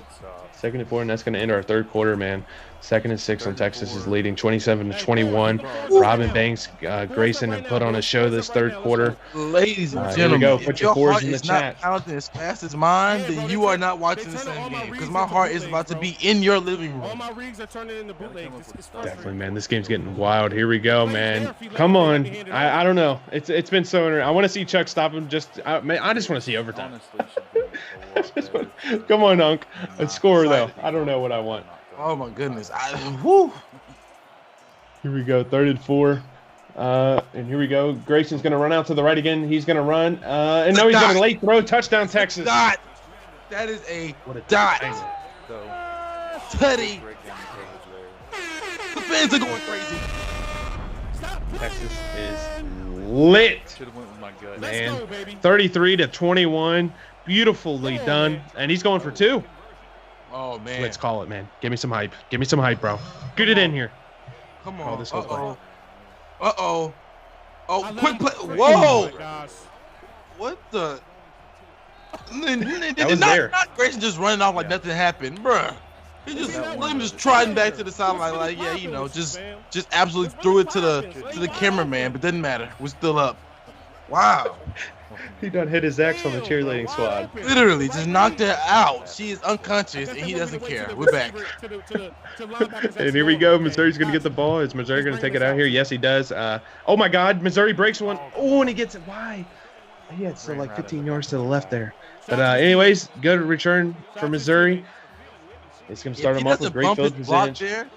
He might be scoring a touchdown. Yeah, I think we're going to get wild if he doesn't bump that. Oh, yeah. We don't bump it, and it's a touchdown to the crib. 1st and 10, Missouri. He's going to give the ball right back to Runtree, and he's going to bust open a big run. He's going to run in the seam. Oh, my goodness. Good run by Runtree. Big Roundtree. Yeah, definitely got to put him on the list, too, E-Mix, for the player of the game. Huge running from he's averaging, like, what is it now? He's probably averaging, like, 5 or more now. He's probably a little over 5 a carry right now for sure. Absolutely. Here we go. 1st and 10 once again from Missouri. 6 minutes and 40 seconds left in the fourth quarter. Play action from Missouri. He's going to go. Whoa. Baby. Look, there it is. There's one of those Patrick Star reads. Low-key, that might have been there. If you seen that break, that was kind of a bad play. The break was there, but that was such like a yeah. 6 minutes. It was still 3 people around him. There was a person in front of him, behind him, and on this. That pass would have had to been perfect. Right. 2nd and 10 here for Missouri. Chuck's playing a hell of a game, man. Chuck's playing a hell of a game. He's giving Uncle everything he's got. Here we go. Missouri's going to come out. He's going to hit the out route, and that's going to be a first down, Missouri. The impact player trying to make some impact plays. He's trying to. He's been relatively quiet today, but he's made some. He's gotten those catches that have kind of gotten him over a small little slump to prevent him from going to 3rd down. So, like I said, if you're Chuck, you just please keep doing what you're doing. Don't switch a thing. You are fine. You're playing great. Come on. Absolutely. 1st and 10, Missouri. 6 minutes left in the fourth, and he's going to do a play action, and he's going to. Oh my goodness, baby! Oh my God! If you guys aren't in the Discord for the G12, man, exclamation point Discord, you get all your updates on the recruiting board that E-Mix does on Wednesdays. Also, you'll be updated on the schedule weekly for the new G12 games every week. We're just getting started. Well, I mean, we're about 7 weeks into this now, but there's plenty of season left. There's so many exciting games left in this season, just like this one. Here we go, Missouri. Oh, my God, and he throws an interception. Oh, man. I just hate to see it, man. I hate to see it. I just, 6 interceptions. I knew it. It's all about adjustments, baby. Chuck's feeling it right now. He knows. He knows, man. I'm trying to, who's he throwing it to? I know, Chuck. Hey, man. 6 minutes left here, man. Come on. Here we go. Chuck. Yeah, Chuck's definitely having one of those feelings. He knows. Oh. Like that. Oh, that's such a big interception, though, for Texas. Like that momentum swings. That's one of them right there. Like that is huge. Oh, I think limit these 6 turnovers, man. Hey, man, This game is. We in a sweaty one is what we doing. I don't know, honestly. Actually, Grayson's gonna go, and Missouri's not gonna be disciplined. But he still stops him. Doesn't pick up anything. 5 minutes left here. 5 minutes 40 in the fourth. Ticking away. If you're Uncle, you like where you're at. If you're I mean, there's still a lot of game left, so I don't want to say you like where you're at. Like if you score, if you get a 3 and out right here by Chuck, then I'm a little like, okay, back on edge, back, let's lock back in. But I don't know, man. Play action to dot, man. It's gonna be a 1st and down for Texas, right? Chuck is feeling this one. He's feeling this one. Yeah, Chuck. I know it's in his heart, man. It's tough to see him like that. It's tough to see the way 6 interceptions is hard. I know how I feel. I've had a couple of those games myself, and that was against the AI. Oh my gosh, it's like his brain is just all over the place with some of these passes, man. I don't know. Here we go. 1st and 10 from Texas coming back out. Grayson's going to stay in the pocket. And he's Oh my gonna gosh, hit that's a dot down the seam, and Texas is going to hit it. Goodness, that is a Stanley Steamer. Yes, sir. Mr. Eagle. User, big game. What? A catch. That dude just got burnt. Hot. It was time for a big play, and I had a feeling It this thing was. coming. I knew You've been Uncle was waiting. coming. Play. You haven't seen a real big play since the first quarter. That's true from that Oh my touchdown. goodness. Mohawks 55. Thank you so much for the follow, man. Welcome into the G12. How are you, buddy? Texas Grayson's going to roll out. No, he's going to pump it. He's going to hit his out. He's going to hit his out, and that's going to be a 2nd and 1 for Texas. I run, man. My guys are too slow. Wow. And that's going to be 4 minutes. Time's ticking. Are you trying to take a little bit of time here, Switz, or do you just keep going, trying to score a touchdown? So right here, I'm not gonna lie to you. I'm not even worried about the time. My defense is looking amazing. I'm playing a regular game. I'm scoring, getting back on defense, getting another interception, and come back and scoring again. That's my mindset. Like, yeah, that's got to be his mindset. Oh, good spin move. Here we go. Texas is going to go 2nd and 1. He's going to bounce that ball, and he's going to get out of bounds. 3rd and 5. Lose about 4 there. That was almost something special, bro. 4 minutes left here in the 4th quarter. 33-21, Texas. What's up, Drizzy? It's been a hell of a game, man. It's been a hell of a game. Wow. 4-4 split is what he's running here on the goal line. Seems like every time I call again, y'all just love having me about to pass out in my room. That's what y'all want to see. These games have me sweating. Goodness. 3rd and 5 here for Texas. That Time is ticking down to about under 3:50. Texas with a fake hike, and he's gonna hit the. He's gonna come out under center. He's gonna roll to the right from Grayson, and he's gonna hit a dimer. Dot. Touchdown, Texas. 39. That's gonna be 40-21, and Texas is kind of just pulling away here with the turnovers by Chuck. So it's tough to see. Oh my goodness. What is that? Is that? Oh, I think the Missouri Blessed man is jingling the keys because he thinks it's time to go. The keys are he's calling the team off the field. He is ready to go. He's seen enough. It's time to drive back. I think it's because he's not wearing his mullet this week, honestly. It very well could be. He came out with the mullet and the glasses, man. It's just something about that freedom flap that just gives you, it's not for everybody, and it brings unwanted and wanted attention. And when you rock the mullet, man, you got to go 100%. And I think it's backfiring on him right now, not wearing the mullet this week. Oh my goodness. Here we go. 1st and 10 from Missouri, man.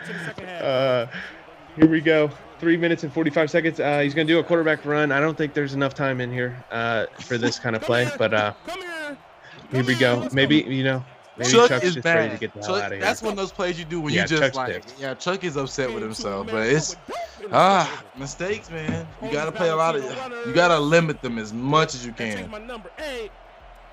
Exactly. Maybe this is Chuck saying, like, maybe he heard the bus driver and he's just ready to get the hell out of Texas. Yeah, Chuck is snatching his vibes off on the sideline. He's ready to go too. Here we go. 2nd and 12 for Missouri. Running back goes to the left, and he's going to hit another out route, and that's going to be a 1st down for Chuck. Every time Good Chuck throw. throws the ball, every time Chuck goes, I'm literally holding my breath every time Chuck throws the ball. I don't know what Chuck might be seeing. Chuck, I don't know. Every play Chuck sees something different, and hey, I'm holding my breath, Chuck. I was a fat kid. 3 minutes left here in the 40. Yeah, I'm holding my breath every time he throws. I think he's got 6 on the day, so it's a fake draw play action here. Please don't make and it he's going to 7. throw. Oh, I hate it here. 1st and 10 here from Chuck. Why That was a you good play. Hey, 2 minutes why 58. not? Why are you clapping? You were down 19 and clapping. There's nothing to clap about. Back on the line. You're picking plays to get better with next week, and I think that's what Notch is thinking about. No reason why that's not picked, bro. 1st and 10 here from Missouri. No reason why that's not picked, bro. I have a feeling a couple of these kids are going to be losing a scholarship when they get back to Missouri. We snatching everybody's scholarship. Oh my Oh gosh. my God. No, you did not. Jamison. No, you. That's another one for Jamison. That's another one. He is playing the sound through a megaphone. He is calling Chuck off the field. The bus man is ready to go. It is loud. And all you hear is keys in the stadium. Oh my goodness. We gotta get out of here, fellas. This is not it. This is not the week. Oh my. 2 minutes and 42 seconds here for Texas. That's sadly, that's Missouri's 7th interception. Man, Chuck's has got to be heated. Missouri might be starting their punter next week, and Texas is going to come bombing it. Holy shit. And oh my God. Oh, if he had a little more in his arm, that could have been a big gain. Not a touchdown, but a big gain. Yeah, absolutely, man.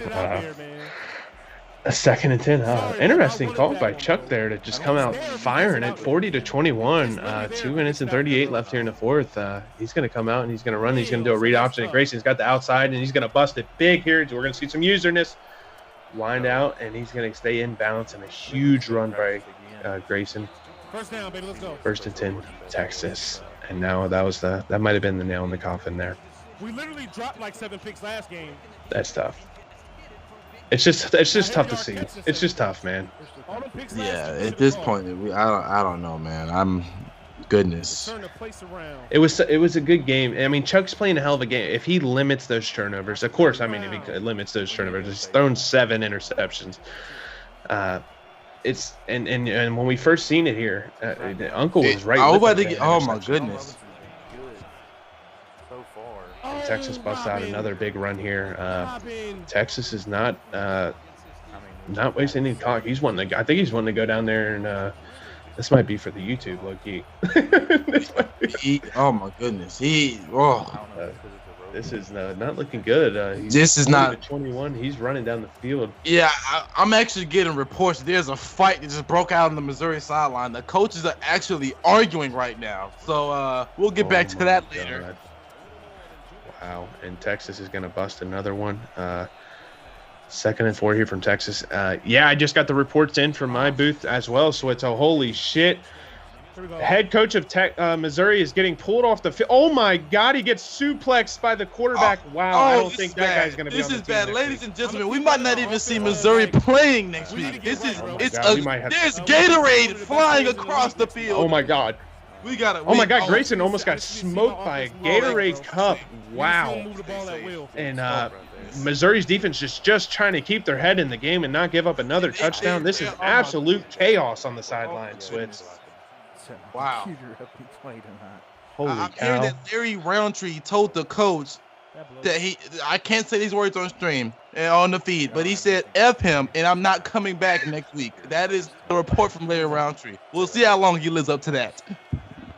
Oh man, that sounds like another transfer. You hate to hear. I mean, hopefully the NCAA doesn't get their hands on this. As Missouri's defense is just trying to keep it in, and he's going to bring up a 4th and 10 here. Okay. Wow, I think he just wasted the clock. This got very ugly very quick. Yeah. Holy cow! I can't believe what we just witnessed on the sidelines. The coach is officially in the locker room now. Missouri's head coach is not going to be out there. Yeah. Well, wow. Roundtree is not out there as well. Yeah, man. At one point, I seen the punter get RKO'd. Oh yeah. I tried to ignore that and act like I did not see that foolishness, but yeah. I'm hearing that the punter is actually he's going into the tent now. Wow. Might be seeing some blitz. I'm hearing from Rachel on the sideline that Larry Roundtree said, I don't care what you all say, I'm going back on the field anyways. So we will see. Okay. They are doing whatever they want. This is wow. Thanks, buddy. This is Roundtree is back out there after what happened. Absolutely insane. Content right here. This is wild. You just hope to see, Missouri just get out of here. Don't force anything, especially with the chaos that just went happen on the sideline. It looks like they're actually going to be calling a play that does not involve Roundtree. Maybe that's a smart decision by Missouri. Wow, I still can't believe that punter. What happened to that punter? But here we go, an out route, 1st and 10, 2nd and 1, 37 seconds left in the 4th quarter. Yeah, at this point, they're just ready to go. Like, I mean, there's things. Yeah, at this point, they're just, nice winning against Notre Dame last week. And like I said, this isn't Notre Dame. This is Texas. So, I'm still not going to believe that Texas is back. The game was still a little from, for a while from Texas. I just don't. I can't tell if Texas just played good or if Missouri just played so bad. So I'm not going to give Texas credit yet for being good or back yet. I'm not there yet. You got to earn it from Switzo. Exactly, and we get another first play, 2nd and 1, and Missouri's going to definitely get it. Get another first down here with 34 seconds left. Chuck's trying to score another touchdown here, I'm pretty sure. I think he's trying to get some more points on the board. It was questionable to see Uncle kind of just go down the field and actually score instead of running the ball out. That was interesting, and that might have pissed Chuck off a little bit, not going to lie. But it's football. We almost watched I don't know. Throw 8 interceptions. That was almost an 8th interception. My head is hurting. I don't even know what to say. It kind of sucks. Chuck played a wonderful game in the first half. On a serious note, and he Uncle just, like we talked about in the second half, it was just if he came out and made that stop against Chuck's offense in the that first possession in the second half, I think that's when we were going to see Uncle step away, and that's exactly what happened. Uncle got that stop. Yeah. Switzo's, I think Chuck just got heated a little bit, made a couple of questions, and I think he's going to see this next week. I still think Chuck is still really good. I think he's improved every week. He's definitely playing good football with Missouri. This is the first time I've seen him throw like this, but I mean, I like it. I mean, he's throwing the ball. We're seeing something different from Chuck, and I think it's cool. And this is the first week he's throwing the ball this much, so I think. Yeah, and I see why he does not throw the ball. I see. I wouldn't throw the ball either. This is we don't want to see this again. I think we just take a knee and get on out of here if we're Texas. Please save us our pain. Do not score again.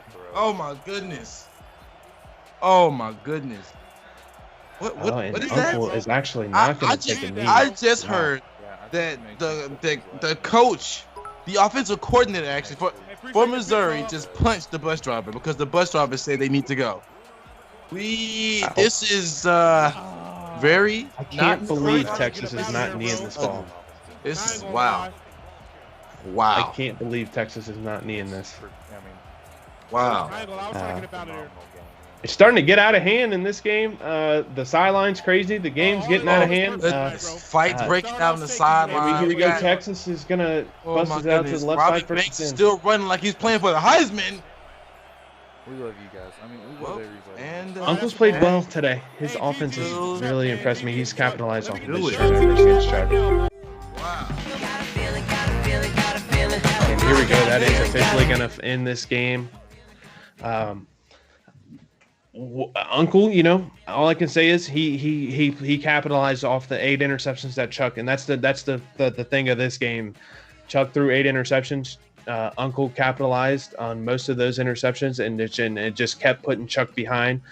Sadly, he couldn't come back from those, picks, but Chuck still played good football, man. You got to give him something. He played a really good first half. He came out exciting in that first quarter, but Uncle just pulled away. Texas played really good football on the defense in the second half. So, Switz, what are you thinking on this game, man? Take it easy on old Chuck. Take it easy on him, man. We're not even gonna look at the Missouri stats. We just gonna leave it where it is.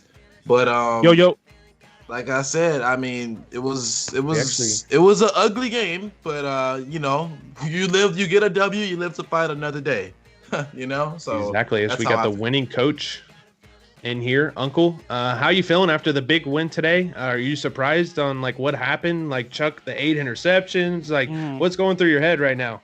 So, yeah, that's crazy. I mean, I really just focused on making the adjustments to get the guys in position to make plays because, he was forcing a lot of passes early on that were getting through that I felt like I had guys in decent position on. But apparently, the lie detector test determined that was a lie. So he fit the ball in some tight windows. But yeah, for me, man, I just try to get too cute sometimes at certain points in the game. You know what I mean? Want to try some different things and cost me, but still I end the game +5 in the turnover differential. Yeah, it was definitely interesting. Any questions for winning coach Switch? So, first off, I'm just gonna say I still do not believe Texas is back. I'm sorry. Second off, I'm gonna say, so after this game, are you like, okay, to next week? Are you locked in and ready to go to next week, or are you feeling like, okay, I won. I'm the shit. You know what I'm saying? Like I won. Like I'm here. You feel me? So what's your mindset right now? Because to be honest, did you play good or did Missouri just play that bad? I think it's a mixture of both. I definitely don't feel like I'm the shit. You know what I'm saying? A lot of room for improvement. Certain runs, certain things I did. Just still, remembering that this isn't an offline game, that this is online, is going to have a little hiccups and everything like that. But, I'm saying, that's why I was running my offense towards the end and, instead of just like down on the ball, because I need that momentum going into next week. I need to see my offense be able to move the ball at will. Would love to see us finish off some drives in the end zone. But shout out to my kicker. We actually made kicks today. You know what I mean? I'm not that bad. G12 chat. You know what I mean? It could have been a lot worse, but, at the end of the day, we're in this league. We play these games to win. And I don't care if I threw 100 picks and won by a half a point. A win is a win. And we move on to the next week. This game is in a rear view, and we're already looking forward to Penn State. And not because it's hardcore, but because it's the next game on our schedule. I like that. Exactly. So who do you feel like is the player that's going to have to step up for you next week for you to win that game? This is self. Listen to me. Get the ball to Robin Banks, damn it. Thank you. Ladies and gentlemen, you heard that from the winning coach. Just give the damn ball to Robin Banks and he's going to win. Period. Texas football is not back, but congratulations. Good win. Appreciate it. Yeah, Uncle, man, congratulations on the victory, buddy. You played very well. Way to capitalize over the games, man. I hope you have I hope you have a good game next week against Hardcore. I want to see somebody do it. But congratulations on this week, buddy. You played really well. And I hope you have a good rest of your stream, my friend. Great game today. And thank you. I appreciate it. Yeah. We're about to do a G12 watch party, so we're going to watch the next game. Yes, sir. All right, awesome. And yes, that's right. We got a game coming up here. Rocky Top Gaming at Yofi coming up here soon. I think we're going to be turning it over to the next crew. Thank you guys so much for hanging out with us. Switzo, any closing words, buddy? Like I said, if your heart, wasn't pounding for most of that game, if you were not sweating, if your hats didn't fly off, glasses fly across the room, socks drenched in sweat, and you didn't see the same game I watched, and you didn't enjoy G12 football, but all in all, it was a great game. I definitely enjoyed it. Got a little ugly, but hey, besides the fights on the sideline, good game. We love it. I'll see you guys later, man. Switzo, it was a hell of a call, man. Oh, yeah. Have fun, guys, in the next game, guys. Rocky Top, Yofi. Take it easy, guys. Thank you so much for hanging out with me and Switzo tonight, man. Great win tonight, Uncle.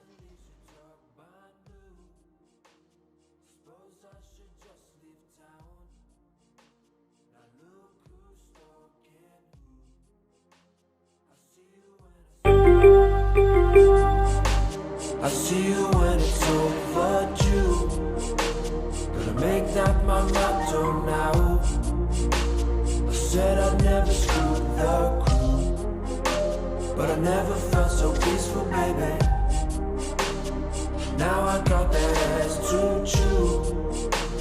I guess she's my river now, and not the dove that I'm used to. But I need her and I wanna cuddle. Her loving leaves me dark, mind blue. Ask me if I want you, ask if I want romance, but ask a stupid question, gonna get a stupid answer, cause I'm trying to tell you something true. I need you, baby, want you, cause your loving leaves me turbine blue. If you need me and I'm all maxed out, need me and I'm through and through, and we're spinning as a unit, baby. Means you got me in the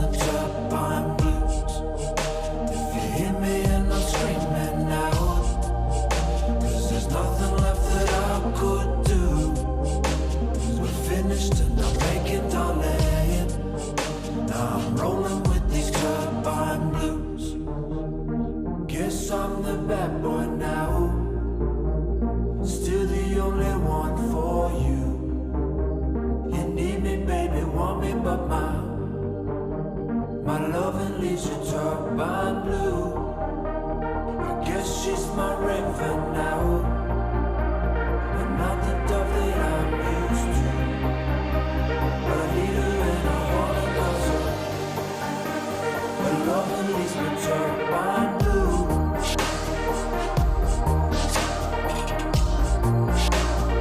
Loving leaves me turbine blue.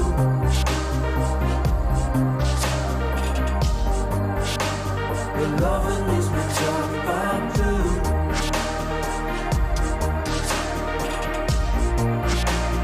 Your loving leaves me turbine blue.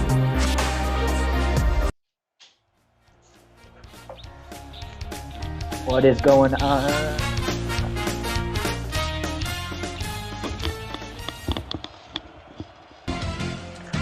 Going on, guys? Welcome into the game 2 of our Tuesday night doubleheader. That was a pretty good game we just saw. Chuck started off really strong. I thought we were going to get another upset there, but Uncle Sam able to pull off the win. But for this second game, we're going to have Rocky Top and Tennessee, I think, going into South Bend to take on Yofi. Pirate, what are you thinking for tonight's game? Yeah, just going back to the previous game. Chuck's tough this year. I'm really impressed with what he's getting done, and Uncle Sam is a welcome addition to to Austin, Texas. I'm sure they're happy to have him in there putting up some points. So, no, I think tonight will be kind of a make or break game for Rocky Top. I mean, he's someone who came out early last season, at least for him early, and knocked off an undefeated D's. Then he really struggled he lost his first game to Auburn, knocked off D's, really struggled in his bowl game, barely won with a really powerful Alabama team, and now he's on a real losing streak here. And kind of a no rest for the wicked kind of thing. Now he's got Yofi. Yeah. So, your consolation prize is going up against someone who's also kind of on the ropes, someone who was our number 2, pretty much consensus number 2 player in the league going into this thing, and who's lost a couple games that he probably didn't think he was going to lose. He's kind of got his back against the wall as well. So it doesn't get any easier in this league. I mean, it's something that week in and week out is going to just continue to be a grind. So, yeah, there's no time like the present for Rocky Top to get his act together. Yeah, so he's 0-3, but dropping a tough one to Breezes. It was a lot closer against Breezes last week. So he lost to, what was it? It's Thrizzy and Hardcore, I think. So, I mean, this would be a big win, would be a statement win. Also, I mean, we keep talking about just trying to stay around 500, so that keeps him in that conversation. I mean, these were like my 2 guys coming in. I picked Rocky Top to have a huge season. I'm already at 0-3. I don't know if he'll go 9-3. You know what I mean? But I still think these are 2 of the better users in the league. Yeah, you're not wrong, but the record's not painting that story right now. So hopefully it's time just for Rocky Top to figure it out, or fall at the bottom of the pack and potentially not be able to dig back out. So I feel like it's early in the season, but I feel like this is a must-win game for Rocky Top. I hope he's not thinking that. He just needs to stay relaxed, cool. He gets down on himself, and he'll start getting real negative. But so I'm looking. He needs to have a fast start. I mean, on the flip side, though, Yofi's struggled in all these games, right? Basically, every game's been a punchy match. I'm sorry if I ignore you. I'm really focused. Well, they just kicked off, but I'm not seeing it on our screen. Are you seeing it, E-Mix? So for some reason, it was up on top. It's G12. It's its own thing. Let me figure out how to get it, but we did just have a kickoff. Looks like Notre Dame's getting the ball first. This is the G12 network. So Tennessee will get the ball. Live commentary and everything. Like if you look up G12 right now, they're streaming our game. Notre Dame wearing these awful alternate uniforms, and they deserve that 3-yard loss there just for these uniforms. I don't like them. I don't like the jersey's fine. I don't like that helmet or the pants.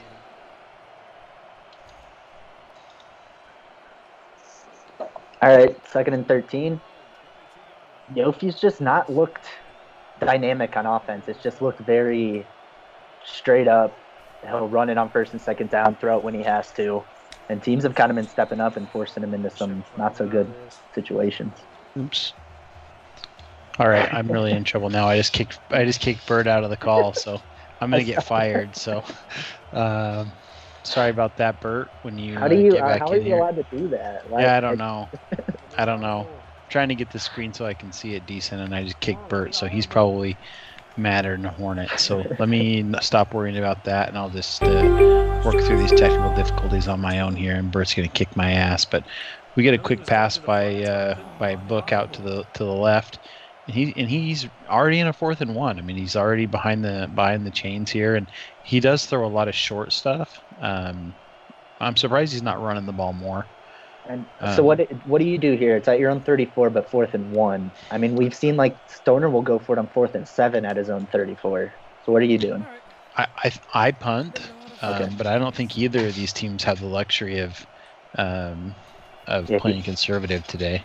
I agree. That's what I was thinking too. Is after I said that to Yofi too in a message. I was like, dude, I wasn't telling him to cheese it, but I told him to just be more like how Stoner would go for it on bad punt, goes out of the end zone.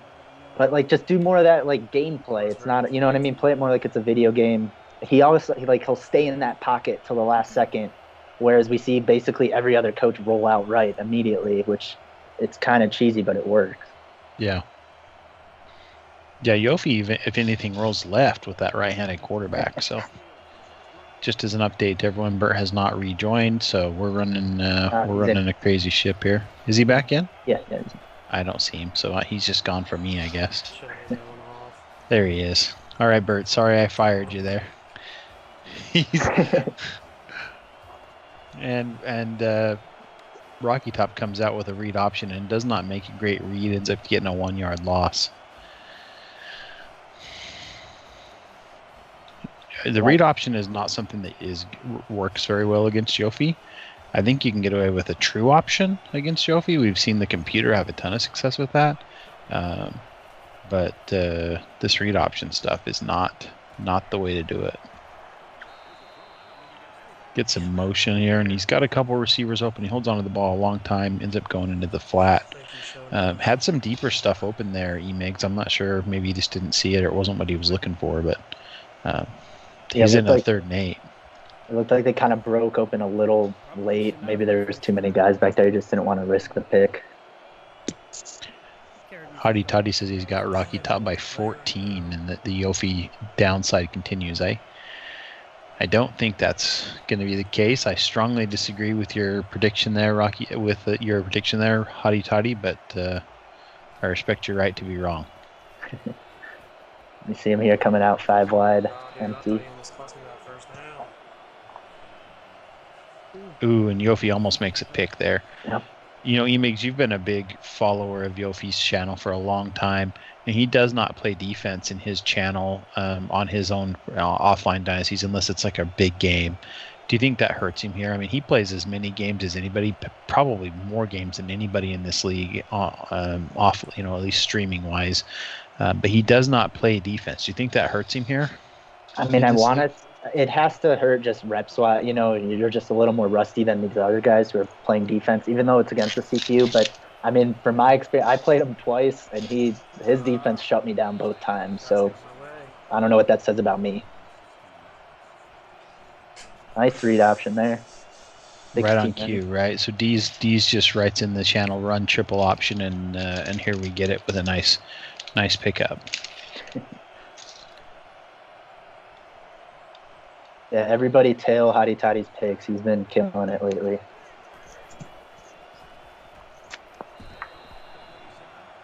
So Tennessee rolling here, coming back out in that wing bone formation, I think. Let's go. Gonna be a little handoff, 1 yard. So what team is that? That's a Utah State formation, right? So that formation is just a wishbone. A wing-bone is when the guys are over the tight ends. Closer up. Okay, yeah. Yeah, and then they go in motion. Yeah. Yep. And also, Uncle Sam runs that quite a bit as well. This is kind of a weird formation. This Got is a lot of guys in tight. Shotgun split. This is a lot of triple option out of this.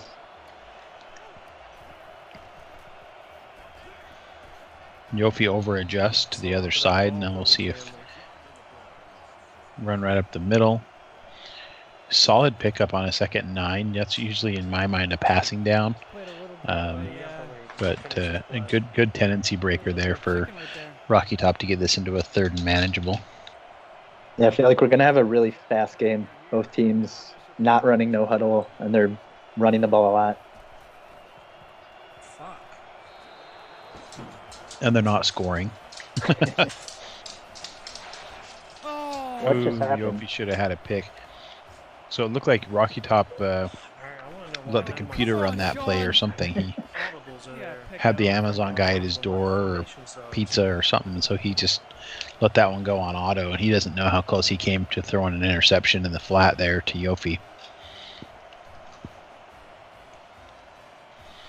Yofi's kind of, obviously we're watching Yofi's stream. He's kind of waiting to see what Rocky Top does. 4th and 4 in Yofi territory. I probably go for this one, but that is mainly me speaking from a position of I truly feel Rocky Top's backs up against the wall in this game. Like you said, must win. Play it like it's the last game of the season. Nothing to lose.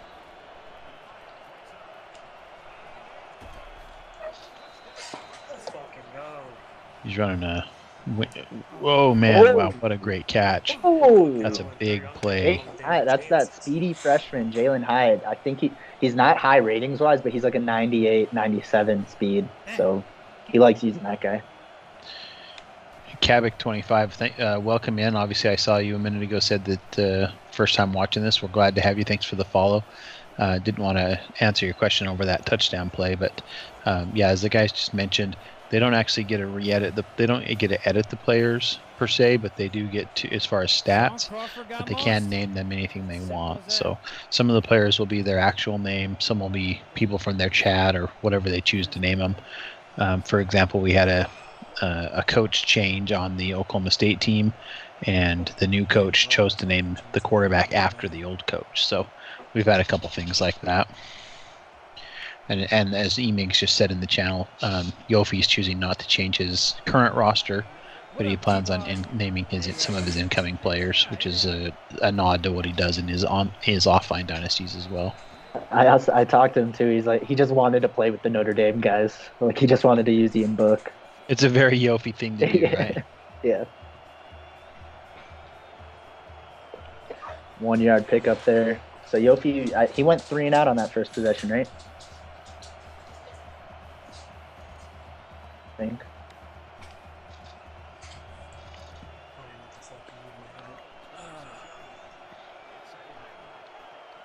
And Yofi's running game has been, in my opinion, a little disappointing this season.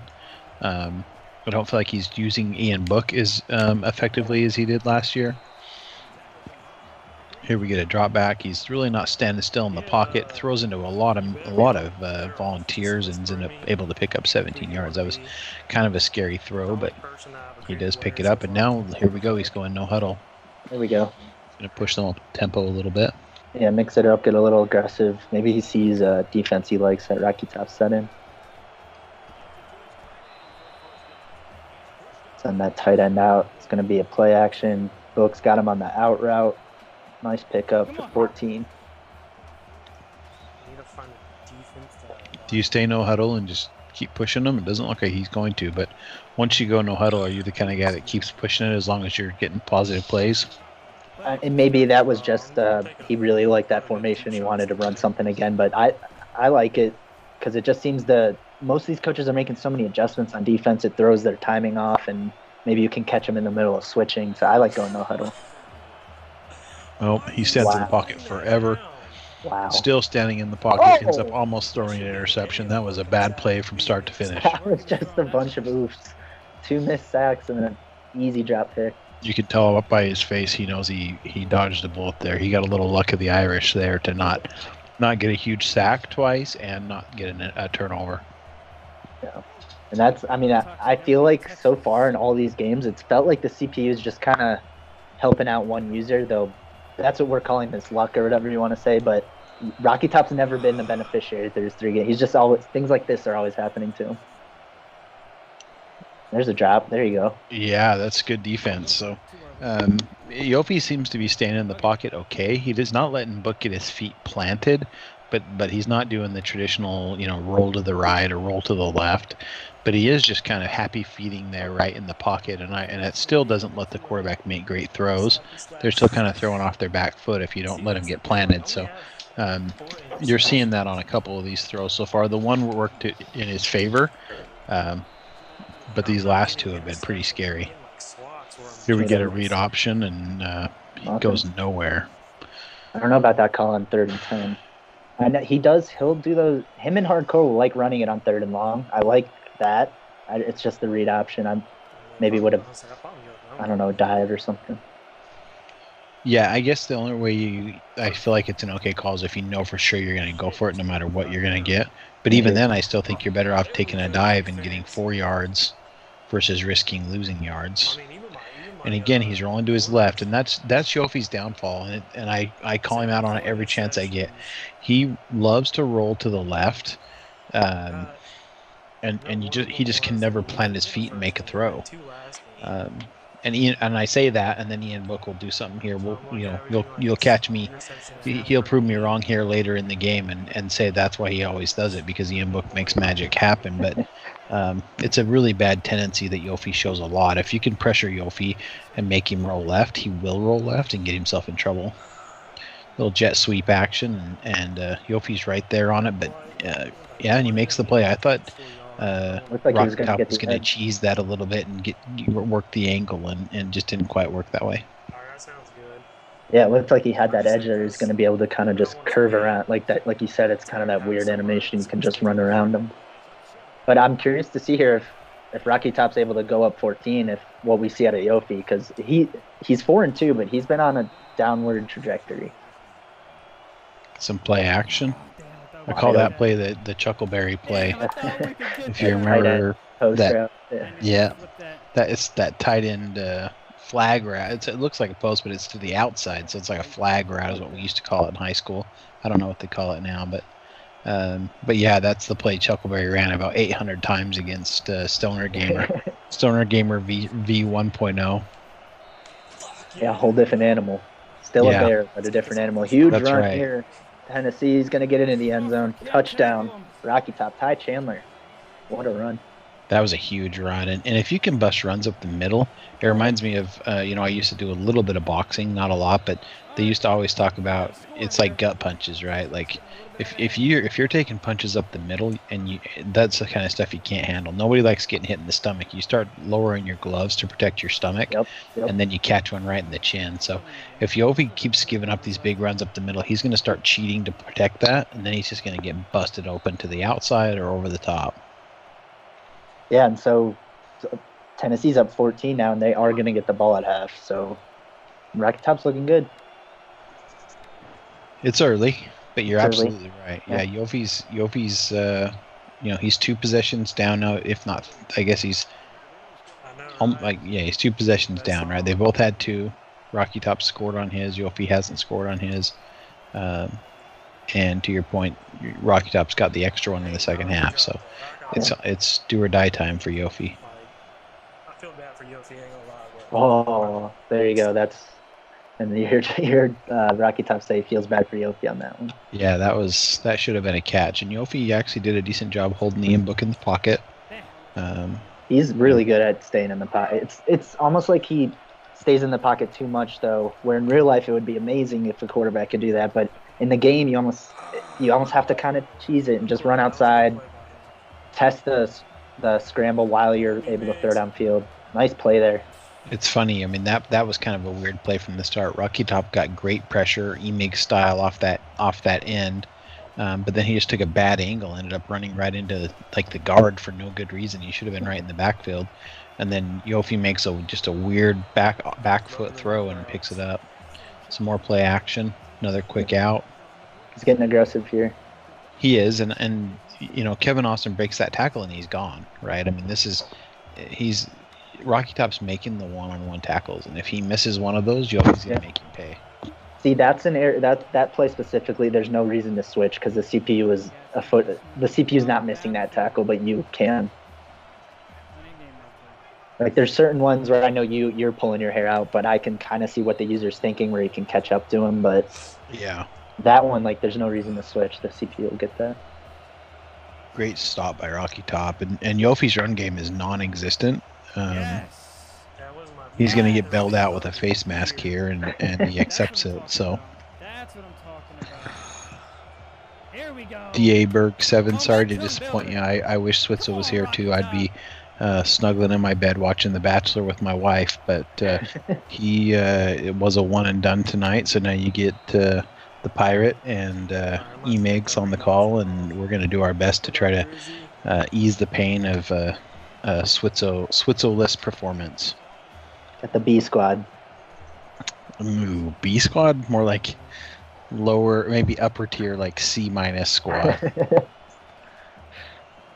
thank you so much for that reset. So, I mean, I did say it was going to go fast. The clock kind of slowed down here towards the Yeah, last you couple cursed minutes. us. Yeah. You cursed us there.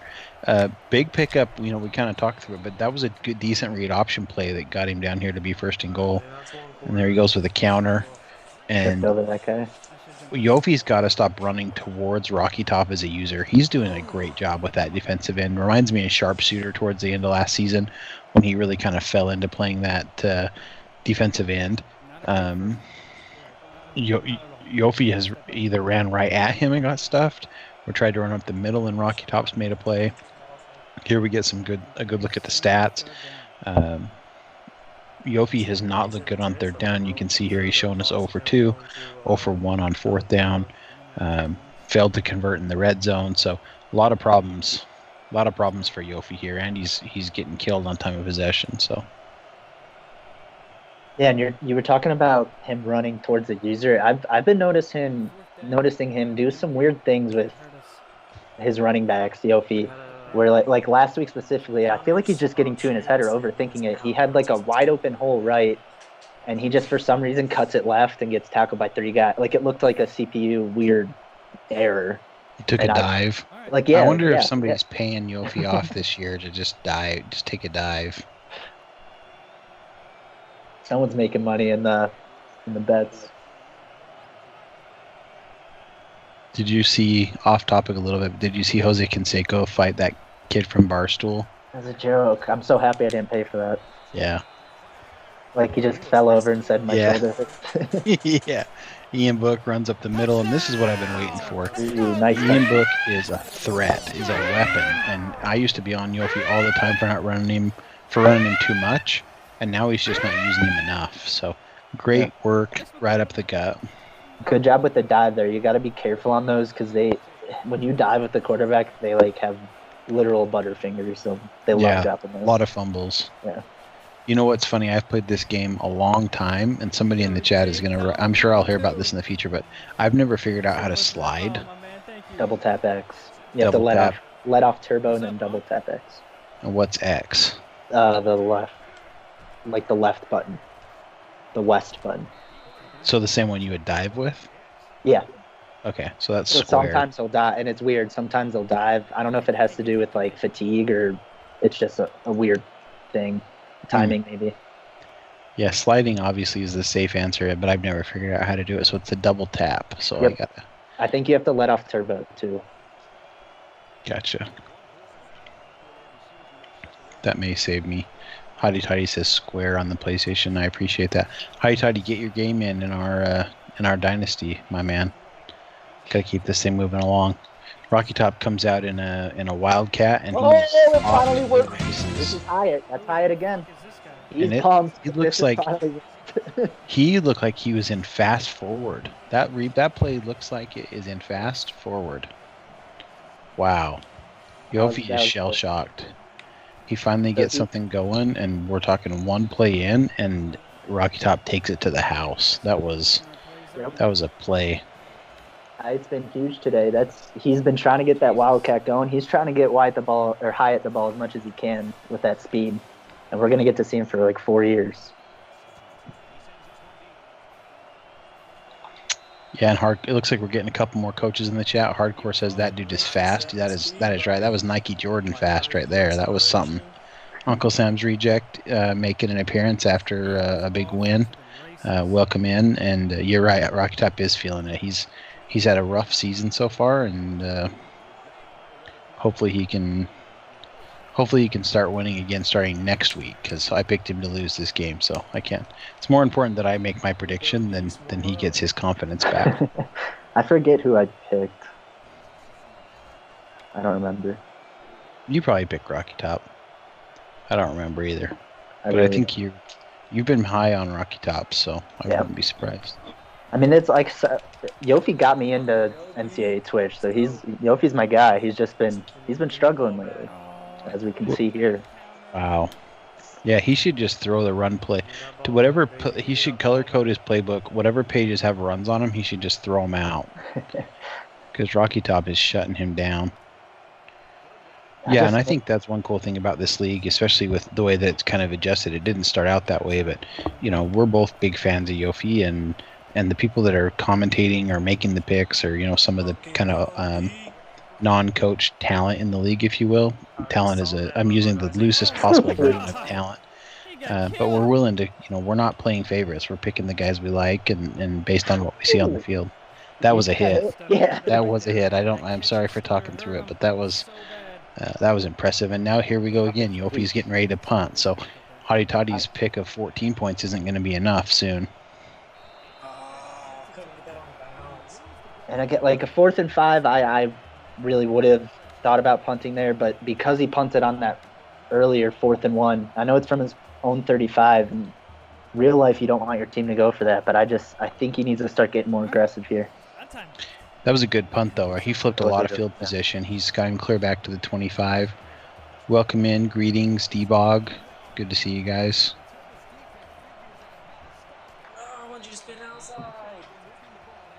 Rocky Top goes with another run, and Yofi is just getting gashed. Like we talked about, I mean, he is just getting ran over.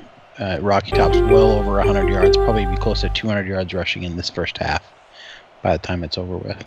And some big plays by Rocky Top in Tennessee. He had that huge play with Ty Chandler, and then that huge run out of the Wildcat with Hyatt. I think he had a bomb to Hyatt earlier, didn't he?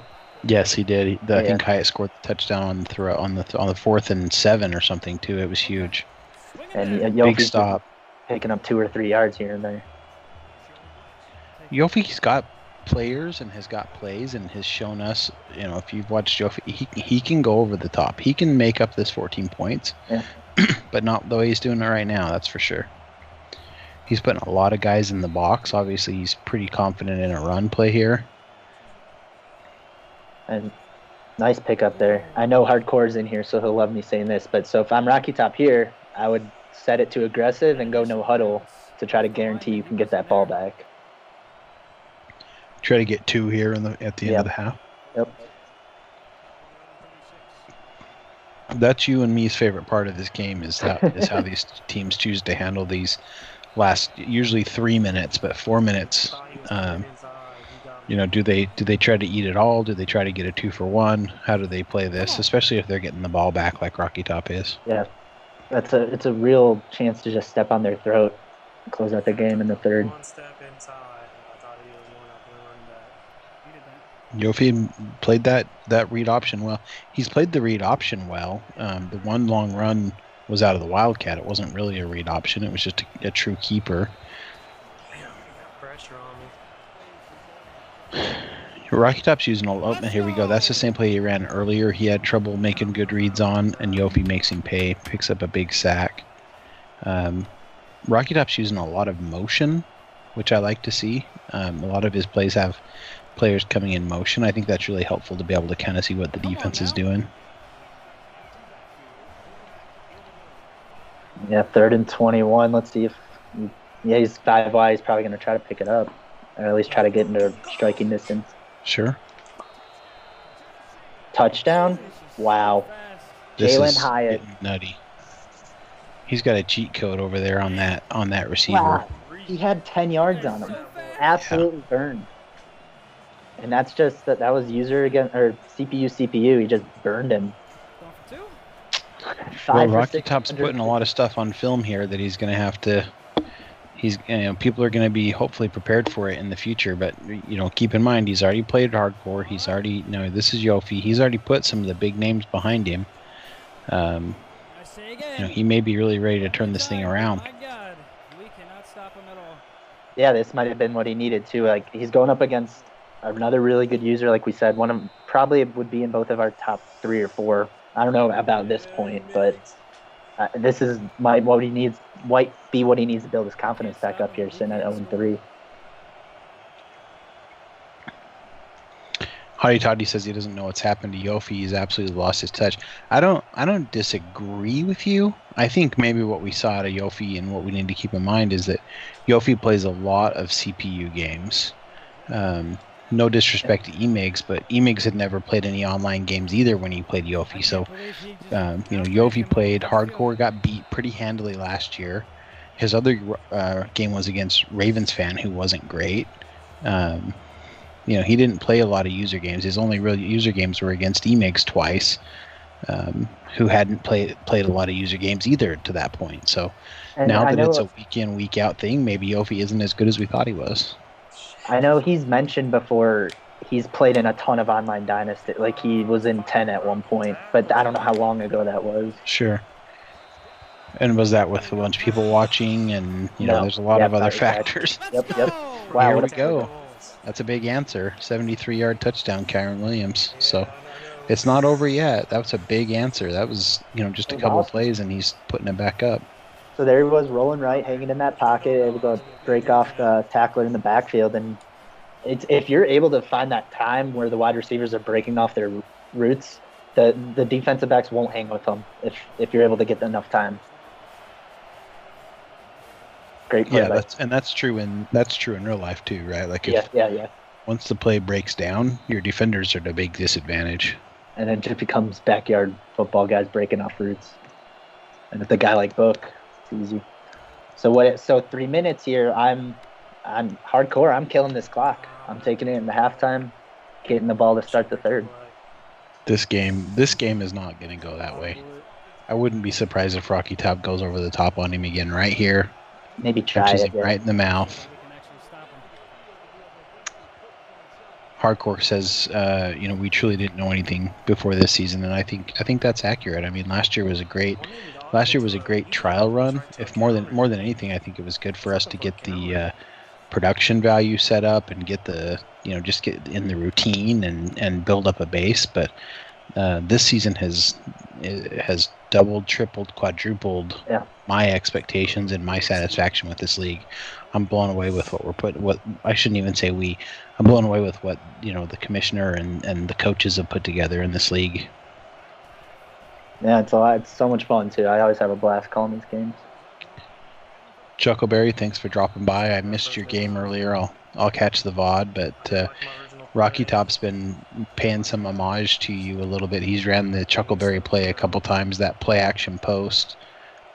So definitely want to check that out. He's stealing right out of your playbook. 2.5 minutes. Yeah, I think he should try to take control of this game here and kill his clock. Obviously, get points first. Let's go. He's doing one of the two things. He's killing clock. Hardcore, I believe that's the case. Emigs will correct me if I'm wrong, but I think just before this game, Chuckleberry played against Uncle Sam, and Uncle Sam pulled off the victory. Yeah, it was. Chuck was up 21-7 at one point, or 21-10. He looked good early. He had a pick off of a bomb right. User pit. Wow, I thought that was going to be a user catch. That's why I kind of stuttered there. You go to the well one too many times. Yep.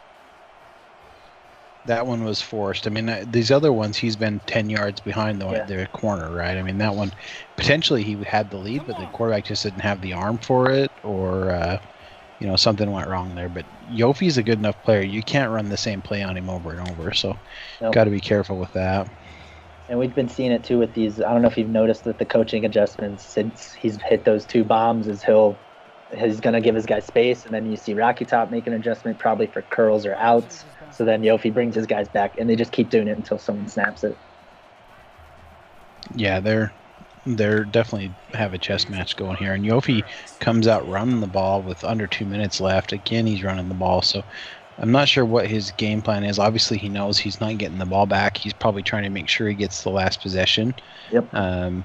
He knows he's got the timeouts. A minute 30 is a lifetime with all these timeouts. But I think he's probably ran the ball as many times as he can get away with. At least for my liking.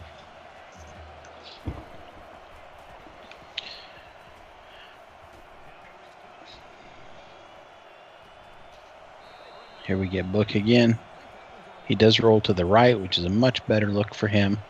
He holds onto the ball just too long, and now he ends up getting a sack. And it's only a 4-yard loss. It does keep the clock running. I probably call a timeout here. You can see some of its offensive linemen are getting tired.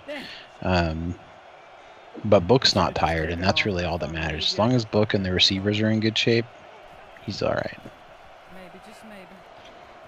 Yeah, I bet he'll start using his timeouts now. I think now he's down under a minute. Is he going to bomb the seam? Yep, here we go with A, and he's wide open. Wow. And he did not make the catch. And that's two Yep. heartbreaker drops that we've seen. That one was definitely worse than the first one. And now you can see he's got a lot more guys that are tired. He's got basically his whole line, plus all his wide receivers are getting tired. So that was a heartbreaker. I saw that coming up right off the bat. He was looking at that A seam route. That's a killer. And he was always able to sit back there in the pocket like he likes to do. Just guy couldn't get his hands on the ball. Nothing here. Book's got a guy spying on him. Oh, another shot. Wow. So I mentioned earlier, I said it seems like the CPU is always favoring one of these teams luck-wise. It definitely seems like they took Rocky Top tonight. And now we get a fourth down. Those are catches for him. Yeah, these drops are definitely going one way. Yofi's dropped a couple picks. He's dropped a couple passes. He did get that one pick, but he's been burned twice now as well. And now Rocky Top's got 30 seconds here, all of his timeouts. Jalen Hyatt outside. I mean, he's not going to get to the end zone, but still picking up 20 yards there.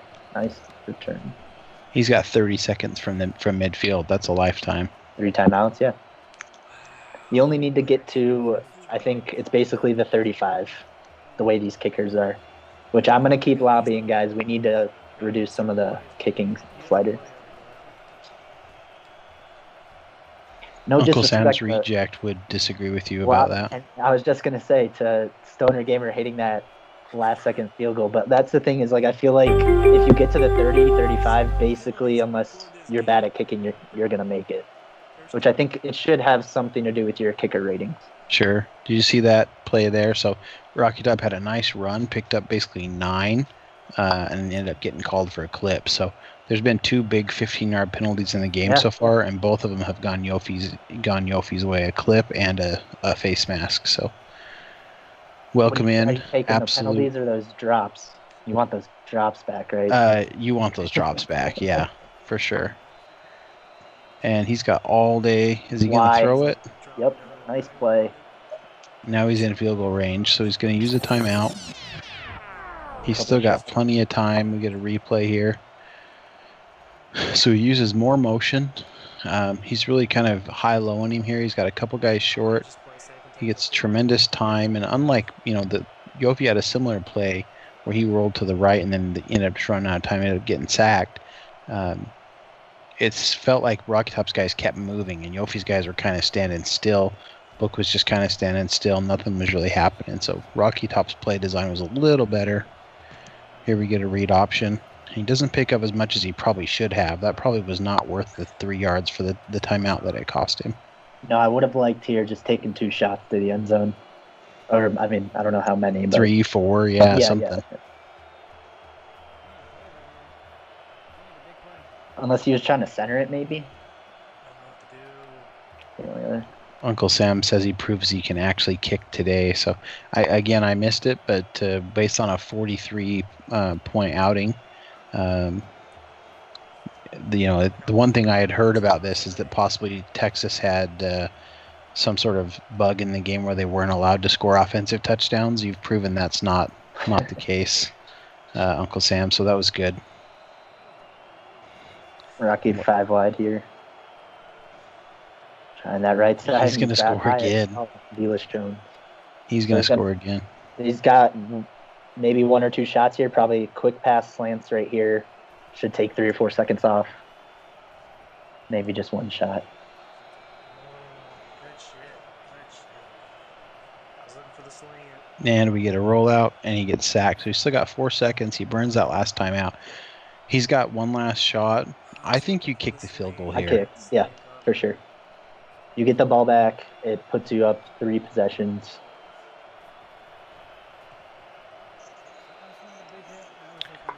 Hardcore Stoner Gamer doesn't get lucky. Stoner Gamer is all talent.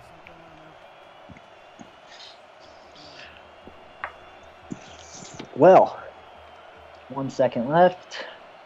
Yofi got any magic in that hat? Has he got any Frosty the Snowman magic in that old smoke pipe of his? I was gonna say he better squib it to not let anything happen. Good call. I mean, pretty good game. I'm kind of surprised. 17 points. I thought I didn't know who I would say was gonna win this game 100% either way, but I didn't see it being 17 points at half. What about you? Well, Hotty Toddy did, so I'm sure we'll hear about that. I'm waiting for that to show up in chat. No, I definitely didn't see it. If anything, I saw it being the other direction. But Yofi has not played to what we think his potential is. At some point, though, we have to start to say what we think Yofi is versus what he puts on tape every week. There's a disconnect between those two things, and we need to reconcile that and maybe not put him on the pedestal that we have been putting him on. Rocky, and maybe the opposite's true for Rocky Top. He's played some of the better teams in the league, played tough games, had close losses. Maybe he's better than we thought he was. So this is kind of a turning point for both of these guys. Does Yofi continue to slide? Does he pull out something out of his butt here and somehow makes up a 3-possession game? You know, it's a tale of 2 halves. Rocky Top didn't get the ball in that half, and he's still up 3 scores. So the very same thing could happen in the second half. And you mentioned earlier in the game about Yofi only playing CPU, not playing defense. Rocky Top's probably the 100% opposite. He's in a few user dynasties. He plays in dynasties with a lot of those guys we saw in the tournament. We keep mentioning this, I'm sorry, but like he's getting a lot of run in user games. So this is nothing new for him on the flip side. So I think that's why I kept valuing Rocky Top. That's why I think Rocky Top's really good, is just the experience and some of the talent he's playing against. So I think it's shown here tonight. Yeah, that's really all you have, right? I mean, you've got a little bit of talent discrepancy on the field, but primarily what you've got is your time behind the sticks, right? What have you seen? And that's why I'm always blown away by a guy like Hardcore, right? Like, I don't feel like he's played in a lot of leagues. Yeah. He just comes out and gets it done.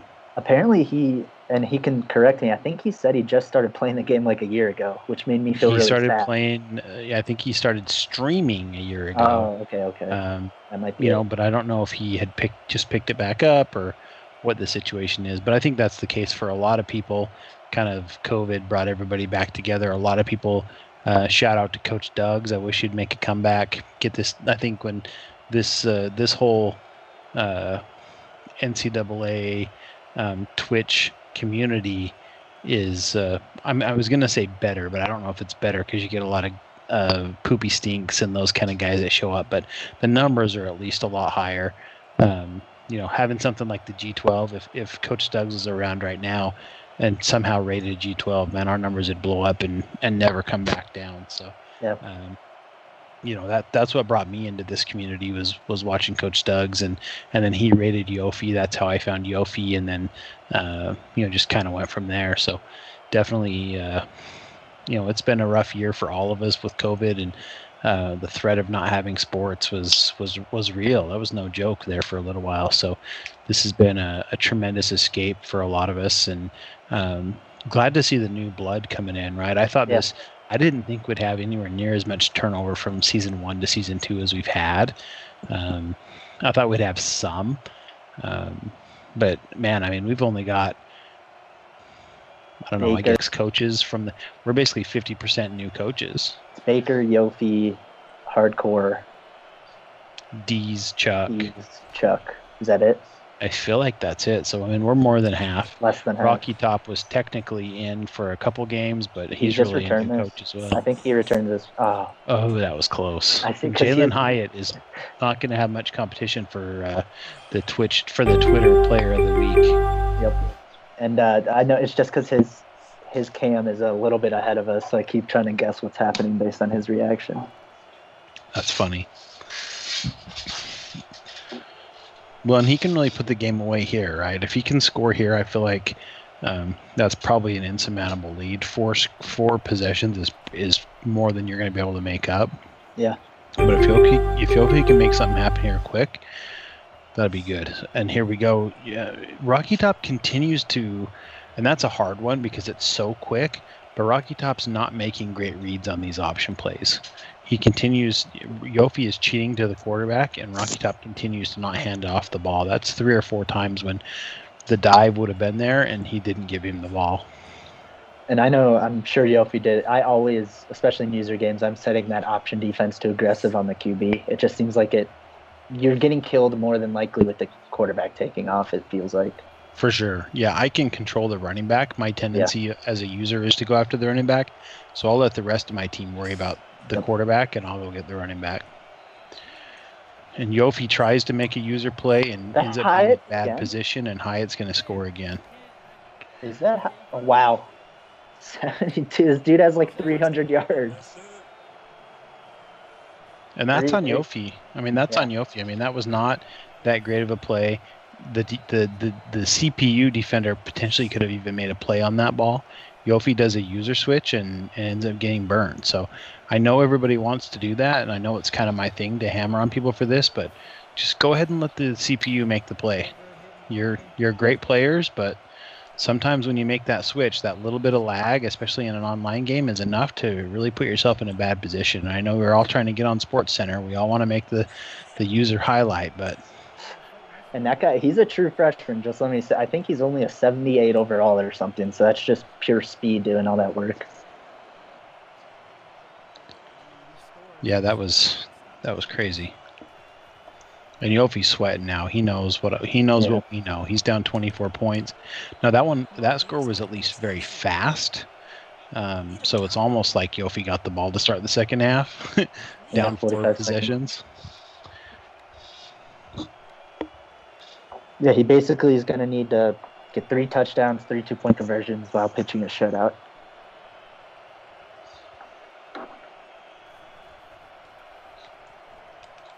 Well, basically, that's what he needs. And like I said, it's about time to put the run game away, especially down 4 scores. That one probably didn't hurt you that bad because you picked up a first down, which stopped the clock. But I'd be real conscious of running the ball. I think he should stick with this no huddle until something happens that he is forced to switch. That looked good. Rocky Top, I don't know what happened there. He was playing in one of the linebackers, and he just fell down, did the old up-down move when the coach blows the whistle, and you got to hit the deck and then hop up as quick as you can. He just dove down out of nowhere at the start of that play, so probably didn't help. Another read option, Pirates' favorite. That one worked. I love him running the read option. It's just it's too little, too late. Yeah, and that's probably the best one that he's had today, right? Second best one, yeah, but it was a good one. He had one earlier that put him right down in the red zone, and then he ended up not scoring. Now Rocky Tops ran away again. Last time this happened, it didn't work well. This time it did. Ends up almost throwing a pick. So yeah. Yofi's in a bad place right now. I mean, I don't feel like he's got the same swag he normally has. He's definitely. I mean, obviously being down 24 points does that to anybody, but he's making some throws I normally wouldn't see him make. Hardcore says there's lots of time left. I was just gonna say something. Yeah, I mean, go ahead. It's just the way the game's going. I get what he's saying, but Rocky Top's coming out scoring in 45 seconds. It's gonna start to weigh on Yofi, I think. Rocky Top's had 4 big play scores already in this game, and I think all 4 of them were the same guy. I think Hyatt's got 4. Yeah, 3 receiving and that. that Wildcat run. And 3 of them were 70-yard touchdowns. And the other one was a 4th and 7 bomb from like the 47. We're probably not going to do a player of the game for today. Oh, nice run here after the catch. Touchdown. Wow. That's a gift. Touchdown Jesus gives you an extra yard. What a thread through 2 defenders. Like 2 defenders were. I would not have tried that pass. Yeah, Yoki looks so relieved. And Hardcore's right. There's a lot of time left, but it's still 17 points. I think it's going to be tough, but it'll be one for the record books if he can pull it off. And honestly, if I'm 0-3 coming into a game versus Yofi and I'm up 17, I think I'm going to start getting very conservative. I just don't want to blow it. Next time. Yeah, I think if I was 0-3, I probably would do the same thing. But I hope for his sake that he will not do that. I hope for his sake that he will come out punching. Let's come out 4 wide here. Looks like we're going to get it. And by his sake, I mean our sake, because we have to call the rest of this game. So I don't really want to watch him run 3 yards in a cloud of dust for 2 quarters. And he rolls out to the right. Wide open. That was kind of scary still. I probably would have ran my quarterback there at the risk of being called cheese for rolling out to the right and running, but he threw that right between 2 guys and made a play. It was like when he threw it, he was wide open, but Yofi was using that safety coming up, so he nearly got it. You're right. But it felt like when he let the ball go, it was good. But that's just the way this game's gone, right? Yeah, look at that stat line for Papayordo. 9 completions, almost 300 yards. Big stop on the run there. So it looks like we're just going to get normal. Rocky Top's just going to want to run his offense. He's not getting conservative, not getting aggressive. Just take it like it's an even ball game right here. And to Hardcore's point, there is a lot of time left. It's probably too early for Rocky Top to totally go conservative either. He does probably need to score again. Yofi's got everybody jammed up here. And we get a bust right up the middle. And Yofi is soft up the middle. That was Hyatt again out of the Wildcat. And he had 9 guys, 10 guys in the box. But there was, like you said, that everyone went to the edge. No one covered the middle. Well, and that's one of the things that's dangerous when you pull all those guys up like that. You end up in a situation where you have no second level of your defense. You don't want to have everybody jammed up like that. You know what I'm doing too if I'm Rocky Top? Put in Hyatt at quarterback and run read options like that. Yeah, I think I agree with you in a normal game, but I think if I'm Rocky Top, it's probably time to put Hyatt on the shelf for a little while.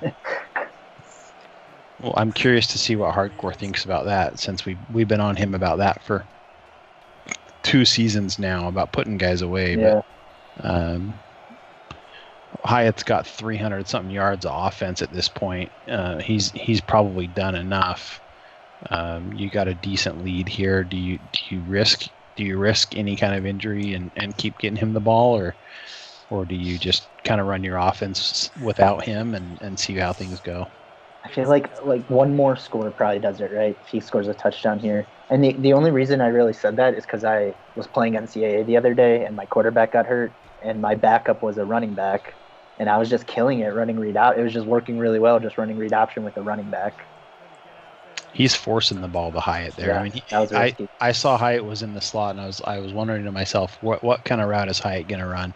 He ran a route that was weird and double covered, and there was even another Tennessee guy in the area. Definitely was not the guy I would have thrown to, and Rocky Top went there. So he's definitely leaning on him hard, and I'm always conservative about that. And Yofi's run defense is a problem. Rocky Top busts it. Was that Hyatt? No, Eric Gray. But he had good speed as well. And found the hole, just perfect vision there, kind of squeaked through those perfect holes. So now it's back up to 24, 3 minutes left. And I don't know, Yofi can't stop him, so I really don't know what the solution is here. You just play out the time and hope for the best. That's what's so.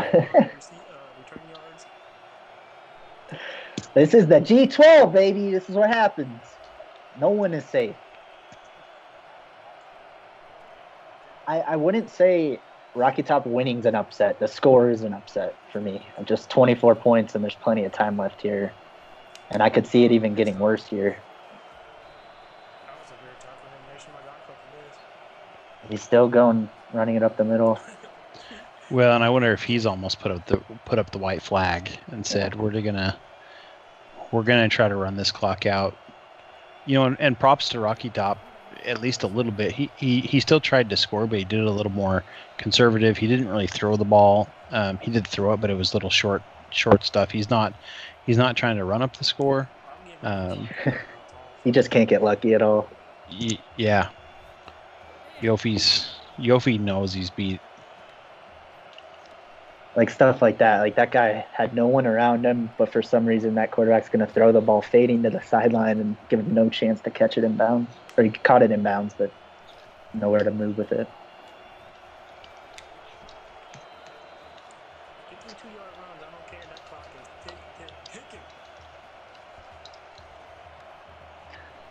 So yeah, I think I just heard him say too in chat, he's fine with this. Like he'll let him keep chipping away, kind of running a West Coast offense. It's just going to take time off the board. Yeah, Yofi. I think if I'm Yofi, I start thinking about next week, right? I start trying to run some plays. Yeah. I start trying to do some different things.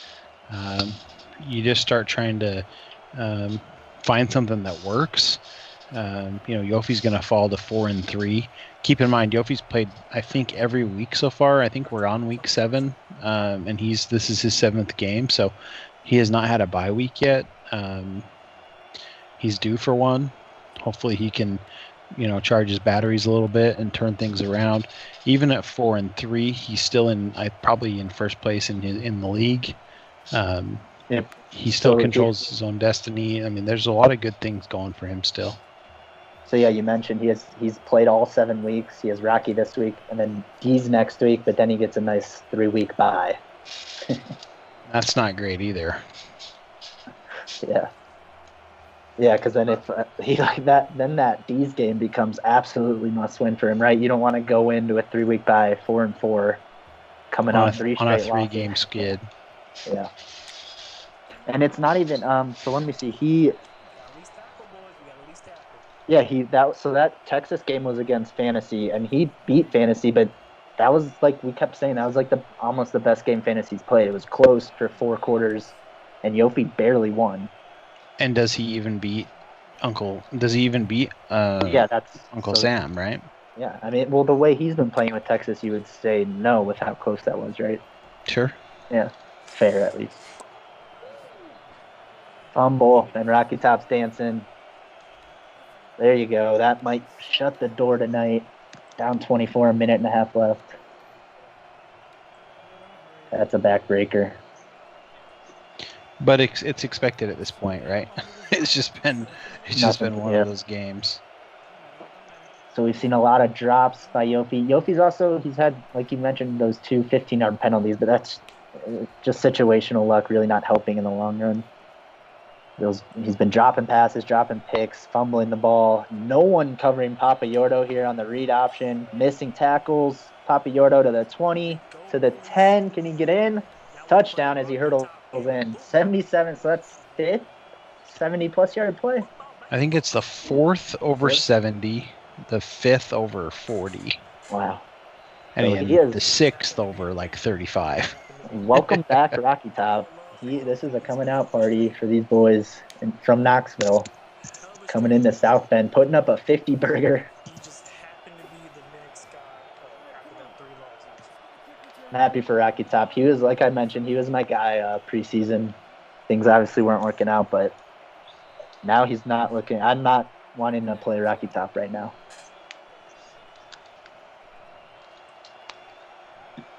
And so Rocky Top next week that's a tasty matchup. We might have to jump on that pirate. Rocky Top's taking on Stoner next week. Ooh, see, I'm going to give you a tentative yes, but I do have a little bit of superstition on my Stoner Gamer games. I like you calling them, but I like me not calling them. That seems to be working. Seems to be working well. I'm fine with that. I need you and Hottie Toddy calling that Stoner game, and I need you guys to give him just a little bit of hate. Give Not Stoner a lot. hate? Okay. Just a little bit of like, Just feel for hey, the is he really good or not? Like, are we on the bandwagon? Like, the train's leaving the station and you're like kind of still kissing your girlfriend. Like, am I going to go on the train? Am I going to stay? I need you guys right in that kind of position. And if he hasn't quit yet, I mean, obviously the game's pulling away from him here, but I think he's, playing for pride. He's one thing he hasn't done this game so far that he normally does that I like is use a timeout in like a random weird way. Like, why did you even use that timeout here? Kind of situation just to kind of rally his guys. He has not done that today, so I wonder if that's part of why he's out of kilter here. He hasn't done any of his kind of kayfabe stuff of. What does that mean, by the way? I hear everyone saying that. What does that mean? Think wrestling. Kayfabe. Like, it's not real, but you make it real. Like how he gets into being Pat Davis. Okay. Role playing. Yeah, it's role playing. Yeah.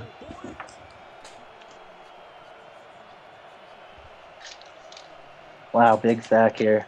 Gonna force that. Yeah, it's a backbreaker. Coming off that fumble, and he gets it down to the red zone and takes a huge sack, so it's going to be 3rd and long.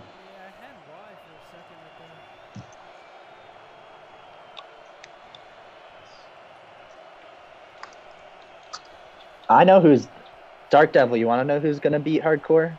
Because you're looking at him. It's Rocky Top. I actually might be speaking too early because I don't know if they're in the same conference, but I was going to say it's in the national championship. He's going to beat them, but they might be in the same conference. I don't know. Let me check that actually.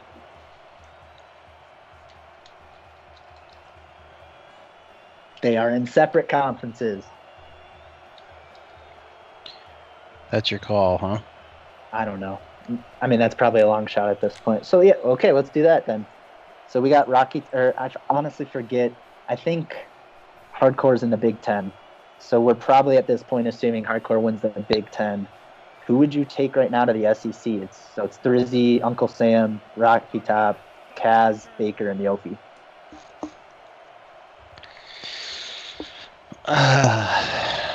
It's too early for me to feel real good about this, and this game's making me change my mind a little bit, but I think Uncle Sam, yeah, he's looked really good. He's already got, I think even though he's new to the league, I think he feels kind of back against the wall inheriting those couple losses. Guess who he plays he's next looked good. He really has looked good. And I did not see his game today, but the two that I did see, I'm pretty impressed. He looked good today, man, because it's one of those situations where he got down early, and that was like my first G12 game. I was upset with it, but a bunch of people told me you got down early, were able to come back. So that means more than just blowing him out. Like, he was down 14, I think, threw a pick on his first drive, and then he ended up winning by 24 something. Mm-hmm. So he ended up winning by 22. I think it was 43-21. So like he looked good. And second half, it was basically a blowout. But he plays Hardcore next week, Pirate. So that'll be our litmus test, right? I mean, obviously no one's going to expect him to win, but it's still a good gauge of where you're at. We can see how much of a fight he puts up. Or who knows, he could pull out the upset. I like it. I'm calling it now. You heard it here. Uncle Sam for the upset? Uncle Sam's going to knock off Hardcore.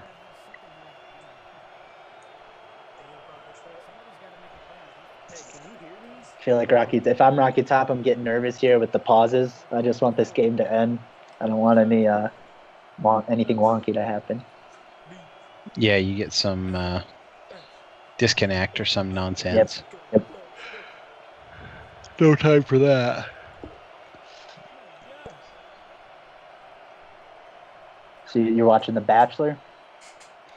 I'm not actively watching it as we speak, but yes. I mean, I got into reality like a year or two ago.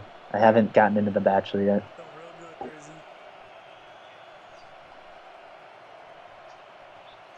Drizzy. It's not great. I mean, it's like bad reality TV that's fun to watch, right? Yeah. I mean, I just like watching the people I like watching the drama in the house. And I don't feel like the drama is staged. Like, I feel like the people are truly like upset, but the producers put them in like no-win situations. Like they'll just randomly add a new girl to the house like 4 weeks in. Like, of course people are gonna lose their mind about that. They're never gonna accept that girl in, and then she's crying, and they're all bullying her. Oh yeah, so Thursday I think Thursday moves up to. Yeah, Thursday beat D's, so he goes to 4-3. So him and Yofi are going to be tied at 4-3. They haven't played each other, right? Nope. That's the last game of this. That's cool. They're going to play each other the last game of the season. Rocky Top's still throwing, still making plays. What's our schedule like the rest of this week? I think this week and last week, guys, we had a full slate, so that was a lot of fun. Tomorrow's our last day of games. We got another doubleheader tomorrow. It's going to be at 7 o'clock Central, Breezes against Kaz Cray. That's Oklahoma State against Florida State. And then right after that, 8:30 Central, Hardcore and Penn State going up against Baker and Ohio State. So I think those are going to be two good games. Yeah, I want Baker to do big things. He was my pick last season. I was not disappointed that he didn't pull it off, but I felt like taking second place last year was kind of like winning. Once it was pretty sure no one else was going to win, second place felt like the first loser, if you will. Yeah, no, I get what you're able to. Basically, all the other 11 guys look at each other and say, "None of us are beating Hardcore, but I could beat all of you." Exactly. And with the way the schedule was set up, they didn't get the opportunity to prove it on the field. So this year, there's nowhere to hide, and it's showing.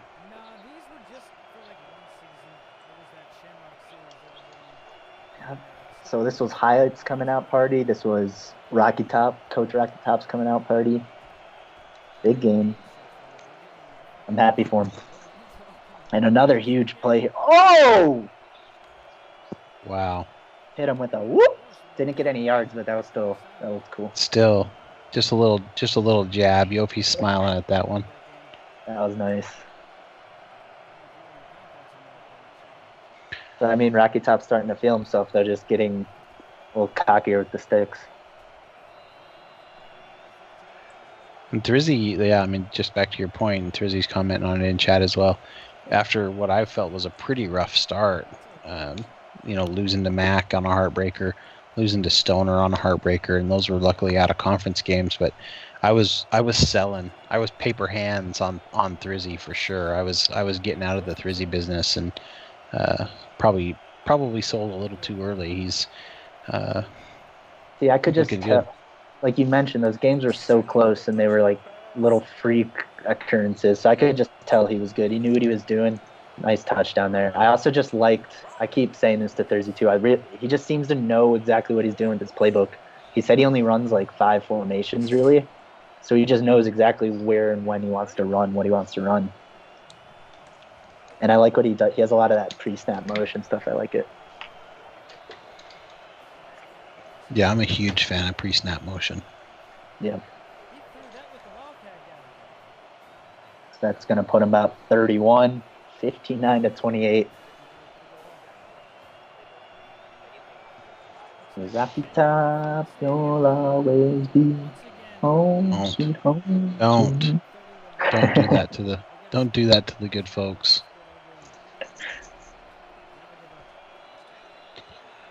The song that will haunt me. Rocky Top. Woo! Rocky Top. Come on, man. It's an awesome song. Great song. It's a great song. What's the Gators one you were trying to, that they say? They spell out the letters. They spelled the letters. It's in the There's the I don't know. They have one that they do one that's called "We Are the Boys," which is like a alma mater type song. And at the start of the fourth quarter, everybody stands up and like locks arms and like rocks back and forth and sings it, and it does spell out Florida at the end. But I'm trying to think of the one that's in this game. It's not that one.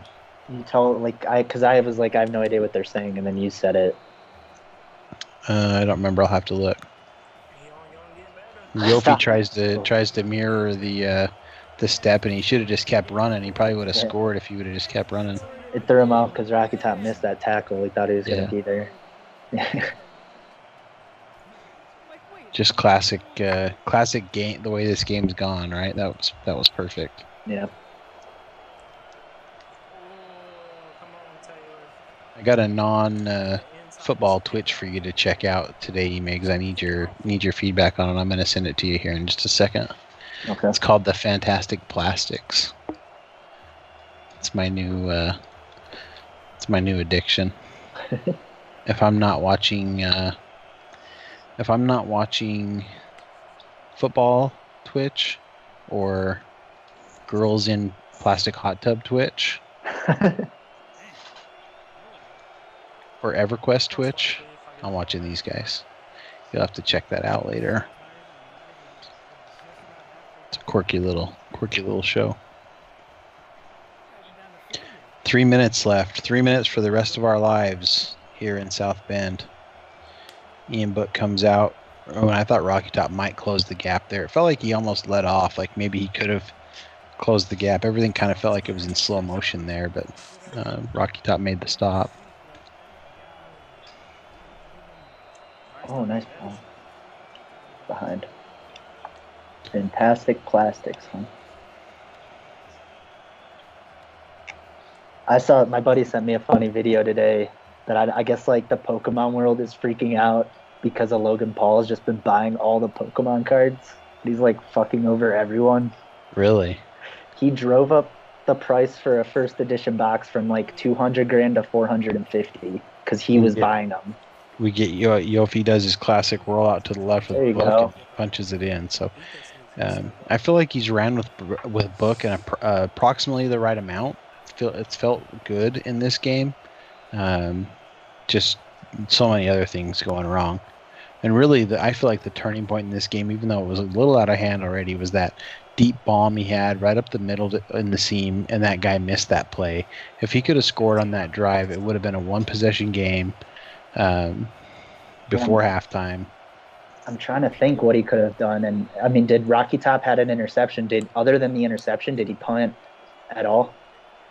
In this half? In the game? He's punted twice in the game, I think. He said, "Oh, you're saying Rocky Top." Rocky Top, yeah. Rocky Top has punted once, I think. And so I'm thinking that punt early, I know it was so early and it was at his own 35, but 4th and 1 in a user game after dropping a game, I think I might HB dive or QB sneak that, try to pick up that first. It just felt like Rocky Top was unstoppable on offense, so really he had to match him with points, and that just wasn't happening from the get-go. Well, and Yofi has been so soft against the run today, worse than I think I've seen him in a long time. This reminds me of he's been soft against the run like sometimes he was against like Air Force, those option teams that would just gash him for those big runs. I'm curious to see. Hopefully he'll show us the stats, but I mean, he's probably given up 300 yards rushing today and 300 yards in the air. He's probably given up 600 yards in the game. Like half of that to Hyatt. Or more. Yep, exactly. And that's very uncharacteristic of Yofi. A lot of user switching there. I don't know if you noticed that on that play, and I've seen it on a few, but I mean, he changed guys 4 times there as the guy was running into the hole, and that's just not a good way to make a tackle. No one's going to make the tackle because they do that weird, after you switch them, they just kind of like stand there. Yeah, and that's the best advice you ever gave me, Pirate. Even when I sometimes I'll even be about to use your tackle and I switch at the last second. I think that's the best strategy is you get your guy in position and then switch out. And I started doing that, and I think that's the best way to do it. Yeah, when you know that whatever you switch is going to go away from the play, not towards the play, Exactly. and you let the computer make the play. Yeah, for sure. That was kind of a weird throw, and now we do finally get a fourth down. He can wing it. Interesting decision there to sling it. I honestly would have maybe just tucked it and ran, not even to get anything, just to kill the clock. It's going to be a 54-yarder, but it's right down the middle. I'm guessing this is money. Might as well get the practice in, right? Yep. Yeah, it looks good.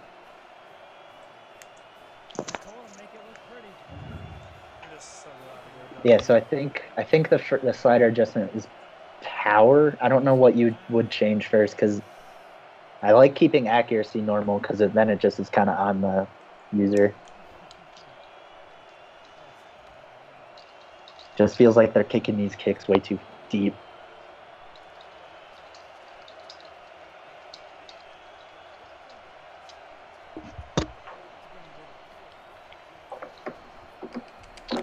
See what Yofi's got here.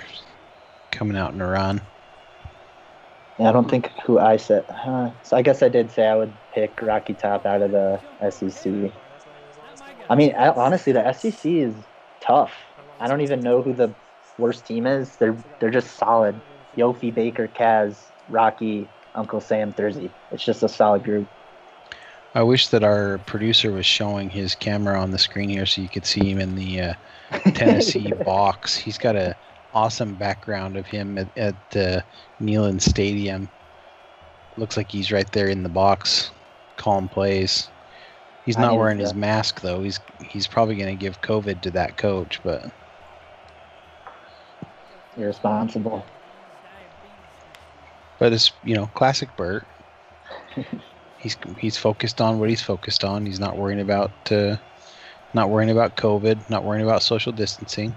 I mean, honestly though, I just have him in that little bubble. It looks really legit. Like, it does look legit. Yeah. It really does. And he looks like one of those like analyst coaches, like that they just like the dude doesn't like sleeps at the stadium. Like he's one of those guys just trying to break in. Like he doesn't get to go home. Only clothes he owns are like team provided jumpsuits and sweaters and hoodies. I just am imagining Matt Patricia. Yeah, exactly. Matt, exactly. A guy that nobody's heard of, but he just works like 80 hours a week grinding. So now Yofi goes for it. Yofi does not get it. And he's still up. That's huge. Needed one more shot to the gut there. It was not able to pick up the 4th and 1. Nothing really going for Yofi this game. That was if you were going to show one play from this game to summarize how the game went, that was the play.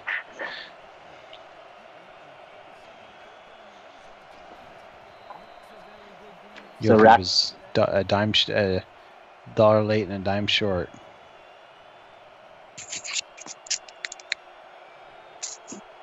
Day late and a dollar short, whatever, same difference. Yeah, so Rocky moves to 1 and 3, as we said. Yofi's going to move to 4 and 3. He'll be tied with Thursday for first. Rocky Top's going to get Stoner Gamer next week. That should be a fun matchup. Clemson, Tennessee.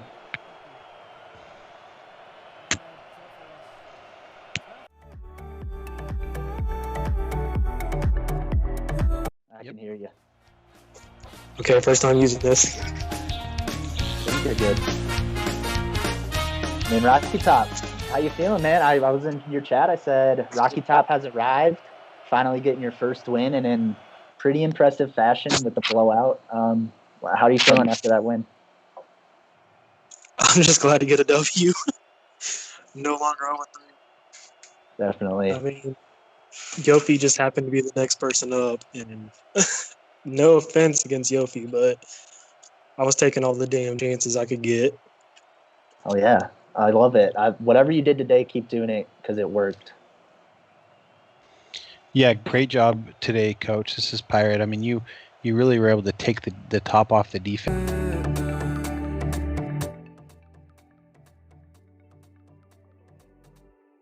Like your 3, 4, 5 yard plays, and you were turning those into 70-yard house calls. Going off tackle or even right up the gut and just breaking those. What were you seeing? Why were those able to be so successful today? When you called those plays, did you see them going to the house, or were you just kind of making a call and it happened? How did those big runs play out? Well, the Papa Yorda run, that was just luck. I wasn't expecting that. Then the Jalen Highland run, I got lucky on that because it looked like I think he went like towards the middle, and I ran to the right, so I just had no one on that side, and I was just gone. Yeah. Then, You mentioned Hyatt. Streaks, I just like to chunk it up. You mentioned Hyatt, Rocky Top. I think he had, I mean, if you want to let us know his exact stats, I think he had near 300 yards receiving, got to be near 100 yards rushing. I mean, he's been in the game plan, obviously, but what happened today that he was just able to explode? I just think he had a good matchup against corners. Like, I don't think his corners were just fast enough, and he wasn't pressing either, so he was able to kind of run right by him. But he had 4 receptions for 199 yards with 3 touchdowns. Wow. He only had 2 rushes for I think 89. Wow, we thought he was 3 gonna rushes we thought he for had way 87. more than that. It's like a Randy Moss stat line. And then he Super was catches. also 1 for 1 for 1 passing touchdown. So he got rushing, receiving, and throwing touchdown. Wait, he threw a touchdown? Yeah, my last touchdown, I was in that heavy formation to make him think I was running, and I threw it to Hyatt. I threw it with Hyatt. I did not catch that. Was that the That's one that awesome. went to the running back on the left in the flat? Yep. Yeah, okay. That's right. I didn't notice that you had a quarterback change on that one, so that was crazy. Well, that's my heavy formation, so Sure. like my second, because I have 2 different Wildcat formations. I was also saying this, and only because it happened to me just in my dynasty, I had no backup, so they put in a running back. Have you thought about just putting him in at quarterback and running some read option, triple option? I have, but the only downfall to that, you can't audible. Yeah, good point. I forgot. So, like, he's going to know I'm going to be pretty much running like 90% of the time. Because, I mean, I got lucky with that pass, but I'm not going to be able to, like, chuck it deep or anything. Yeah. Like, if he's playing coverage, it's going to be a pick easily. Well, I mean, I was super impressed, man. I thought you looked awesome. This is what I expected coming out from you, watching you play. Pirate, you got anything else for him? No, great job today. I mean, obviously you're starting to get into the conference games now, so now they actually start to matter. So it's a good time for you to get on the winning side of things. I thought you were going to lose, so I do want to state that I was extremely wrong. Not only did you win, you took care of business. So props for that, and hopefully you can continue this going forward.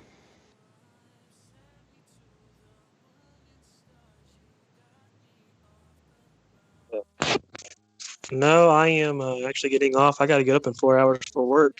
Oh, geez. All right. Well, we won't be rating you then. It looks like Uncle Sam's is going strong. St. Breezes is going strong. Yofi, sharpshooter. I mean, I got a guy streaming that he's in my dynasty. Like, he's playing the dynasty game. That's really about it.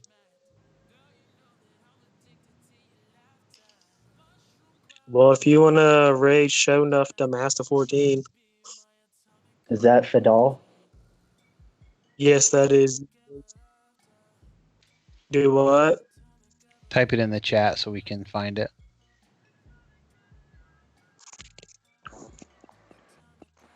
All right, guys, so we're going to go ahead. We're going to raid Rocky Top's buddy, Show Enough.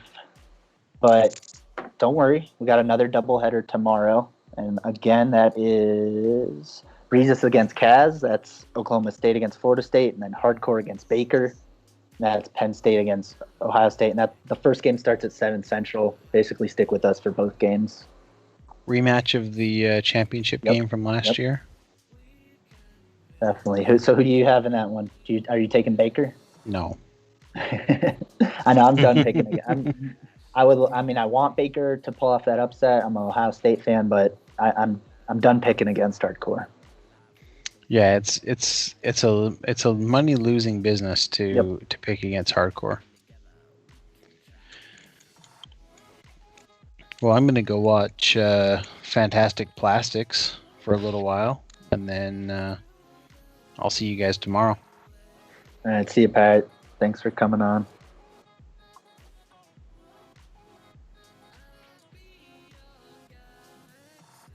Show enough. I think you had it.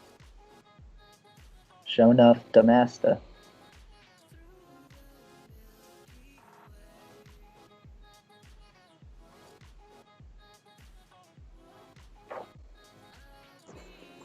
All